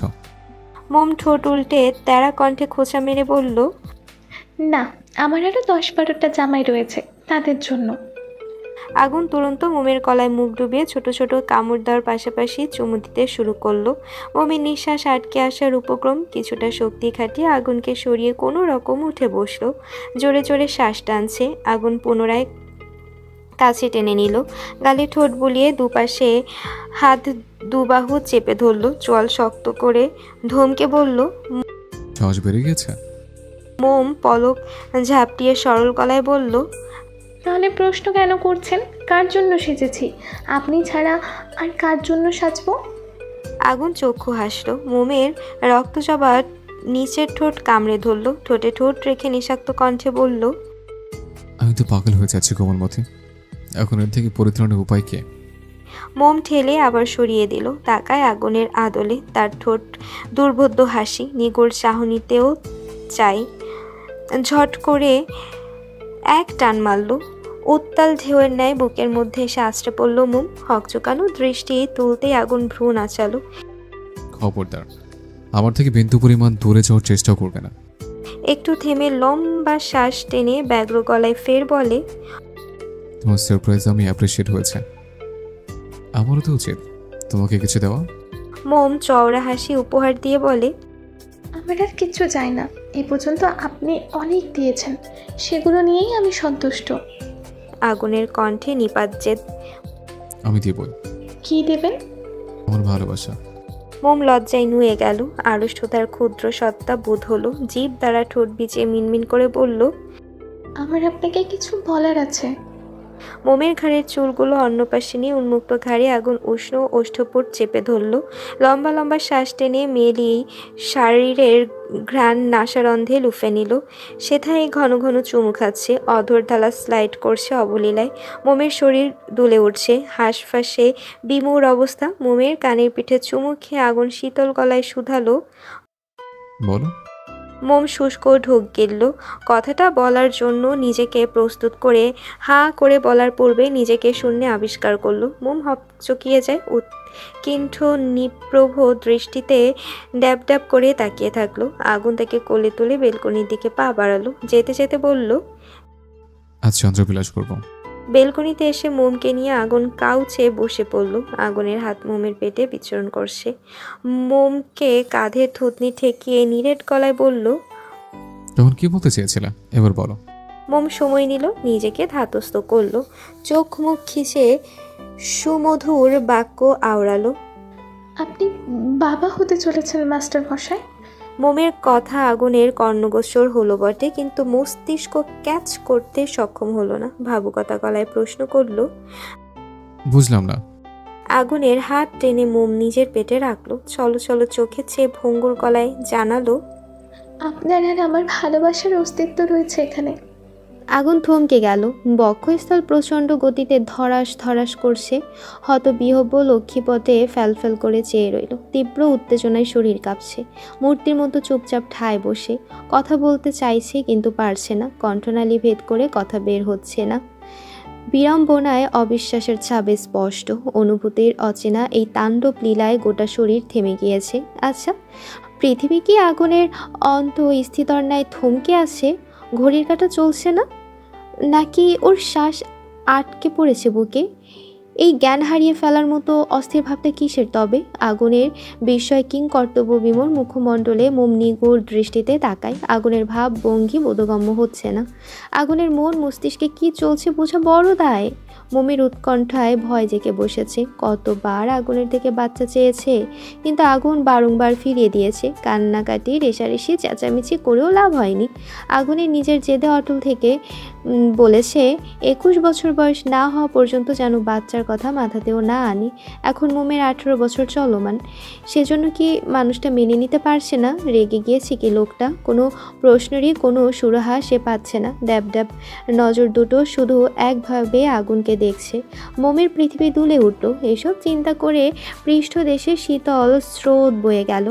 বুকের মাঝে অস্থিরতার শেষ নেই। ভয়ে হাত পায়ে নামলো কম্পন। থেমে থেমে ক্ষুদ্র শরীরটা কেঁপে কেঁপে উঠছে। মোমের নিঃশ্বাস আটকে আসছে, ঘন ঘন শ্বাস টানছে। সেই মুহূর্তে মোম অনুভব করলো কেউ তাকে নিজের বাহু ধরে বেষ্টনীতে করে রেখেছে। আগুন তাকে প্রচণ্ড শক্তি খাটিয়ে আষ্টে পৃষ্ঠে জড়িয়ে ধরেছে। আগুনের শরীর মৃদু কাঁপছে। মোম টের পেল ঘালে ফোঁটা ফোঁটা পানির কণা টপ টপ করে পড়ছে। আগুন কি কাঁদছে? মোম নিজের থেকে আগুনকে ছাড়িয়ে নিল। আগুনের চোখে অশ্রু দেখে নিজেও কেঁদে দিল। আগুনের দু চোখ ছাপানো অদ্ভুত কোনো মুগ্ধতায়। আগুন মোমের ঠোঁটে আঙ্গুল ছুঁয়ে কাঁদতে নিষেধ করলো। মোম হেঁচকি তুলে কাপা গলায় অভিযোগ জানায়, আপনার মৌনতা আমাকে কষ্ট দিচ্ছিল, জানেন কি? আগুন প্রতি উত্তর করল না। খসখসে অঞ্জলি পুঁতে মোমের কোমল স্নিগ্ধতায় ভরপুর মুখশ্রী তুলে নিয়ে বিভ্রান্তের মতো চুমুতে চুমুতে ভরিয়ে তুলল। আগুন পাগলের মতো একবার মোমকে বুকে জড়িয়ে ধরছে, তো একবার পুরো মুখমণ্ডল জুড়ে অসংখ্য চুমু খাচ্ছে। আগুনের আদর খেয়ে মোম ধীরে ধীরে শান্ত হলো। কিয়ৎকাল পর সময় নিয়ে দুজন স্বাভাবিক হলো। আগুন ঝুঁকে মোমের পেট হতে কাপড় সরিয়ে দৃঢ় চুম্বন করে সেথায় মাথা রাখলো। প্রফুল্ল সতেজ হেসে চনমনে কণ্ঠে বলল, ভালোবাসি কোমলমতি, ভালোবাসি আমাদের অস্তিত্বকে, অনেক বেশি ভালোবাসি আমার বাবুর আম্মুকে। মোম চমকে উঠল। কিয়ৎ পরিমাণ থম মেরে বসে রইল। পর মুহূর্তে আগুনের মুখে এই প্রথম ভালোবাসি শব্দ শুনে হাউমাউ করে কেঁদে উঠল। এই ছোট্ট জীবনে মোমের অপূর্ণ কিছুই নেই। সব কিছু কানায় কানায় ভরে গিয়েছে। এতদিন যা শুনতে চেয়েছিল আগুন আজ সেটাও শুনিয়ে দিল। মোমের আর কিছু চাওয়ার নেই। মোমের কান্নায় আগুন হকচকিয়ে যায়। মোমকে আদরের সহিত প্রশস্ত বুকে জড়িয়ে নিল। মোম চোখে জল সমেত ফ্যাসফেসে গলায় জিজ্ঞেস করল, আপনি খুশি হয়েছেন? আগুনের চোখে পানি চিকচিক করছে। মোমের নাকে চুমু খেলো। নাকে না ঘষে উচ্ছ্বাসিত গলায় বলল, কেন খুশি হবো না? তোমার পাতলা করণের জন্য পুটিমার্কের শুরুটার কথা চিন্তা করে আমি এত তাড়াতাড়ি বাচ্চা নিতে চাইনি। তার মানে এই নয় যে আমার বাচ্চা আসছে শুনে অখুশি হব কিংবা অসন্তোষ হব। আজকের জন্মদিন উপলক্ষে বেস্ট গিফট এটা ছিল। মোম অশ্রুসিক্ত নয়ন জোড়া আগুনের আদলে নিবদ্ধ করে অনুরোধ সমেত আর্জি জানালো, আর একবার বলবেন? আগুন ভ্রু উঁচিয়ে বলল, কি? ভালোবাসি কথাটা। আগুন মুচকি হাসল। মোমের গলায় চুমু খেয়ে শীতল কণ্ঠে বলে উঠল, ভালোবাসি। মোম চোখ বুজে ফেলল। প্রশান্তি হেসে ফের চোখ মেলল। খেই হারিয়ে আগুনের মুখটা নরম তুলতুলে হাতে তুলে নিল। পদ্মকুড়ির ন্যায় লাল অধরজোড়া এগিয়ে আগুনের গালে, কপালে, নাকে টুপটাপ বৃষ্টির মতো চুমু খেলো। আগুন হতভম্ব হয়ে নেত্রদয় বড় বড় করে ফেলল। আগুনের বেসামাল তীক্ষ্ণ দৃষ্টিতে মোমের সম্মতি ফিরল। নিজের কাছে নিজেই লজ্জায় আড়ষ্টতায় আটকে পড়ল। সরে আসতে নিতেই আগুন বলিষ্ঠ হাতে উদরে চাপ প্রয়োগ করে কাছে টেনে নিল। আগুনের কোটরে বিষ মেশানো মাদকতা, যা দেখে মোমের দেহের সমস্ত শিরা অবধি রক্ত সঞ্চালন বন্ধ হওয়ার উপক্রম। মেয়েটা বেশিক্ষণ ওই নেশালো চোখে চোখ রাখতে পারল না। চট করে নামিয়ে নেয় নিচে। খুব কষ্টে মুখ খোলে, এইভাবে তাকাবেন না, ধ্বংস হয়ে যাব। মোমের ঠোঁটে শব্দ করে চুমু খেয়ে নেশাক্ত আবেগী গলায় আগুন বলল, ভালোবাসার ধ্বংসে কেউ ধ্বংস হয় না, জানোই তো। তোমার থেকে দূরত্ব সহ্য হয় না, তবু শিওরে যেতে চেয়েছ। মোম পেলব দু হাতে আগুনের গলা জড়িয়ে ধরে ব্যগ্র গলায় বলল, আপনার থেকে দূরে যাওয়ার সাধ্যি আমার আছে? আপনাকে ছাড়া আমি তো নিজেকে কল্পনাই করতে পারি না। আজ আকাশে গোলাকার সুন্দর চাঁদ উঠেছে। প্রকৃতি মৃদুমন্দ বাতাস বইছে। চাঁদের কিরণ উকি দিচ্ছে প্রেমে বুঁদ হওয়া দুই কপত কপতের বেলকনিতে। আগুনের নিকট আকাশের বুকে থাকা চাঁদের থেকে আগুনের বুকের চাঁদটা বেশি সুন্দর আর দামি মনে হচ্ছে। আগুন অষ্টপুট এগিয়ে মোমের ললাটে এক মৃদু চুমু খায়। মোম চোখ বন্ধ করে অনুভব করে সেই স্পর্শের উষ্ণতা। আগুনের জয় মোম শিহরিত হয়। দুজনের মধ্যে যেন কোনো শব্দ নেই, শুধু অনুভূতির এক গভীর স্পন্দন। নীরব রাত, আশেপাশে নিস্তব্ধতা। দুজনের একে অপরের খুব কাছে। আগুন মোমের চোখের দিকে গভীরভাবে তাকায়। তার দৃষ্টি এতটাই তীব্র যে মোম লজ্জায় চোখ নামিয়ে নেয়। আগুনের বুকে মাথা রেখে মোম মিহি স্বরে বলল, আপনার আমার ভালোবাসার প্রণয় 1000 বছরেও শেষ না হোক।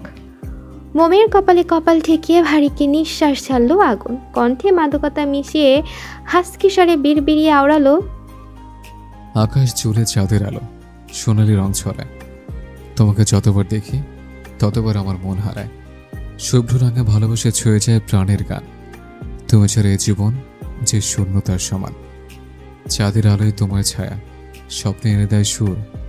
তোমায় পেয়ে মনে হয় এ জীবন সুন্দর, ভীষণ মধুর। রং তুলে দিয়ে ফুটে ওঠে কত শত প্রেম গাথা।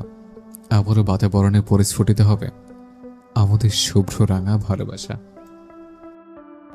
এই যে শুনছো মাই প্রিয় শ্রোতা বন্ধুরা, তোমরা শুনছো সিটি অফ লাভ প্রেরিত প্রেমে সিক্ত গল্প।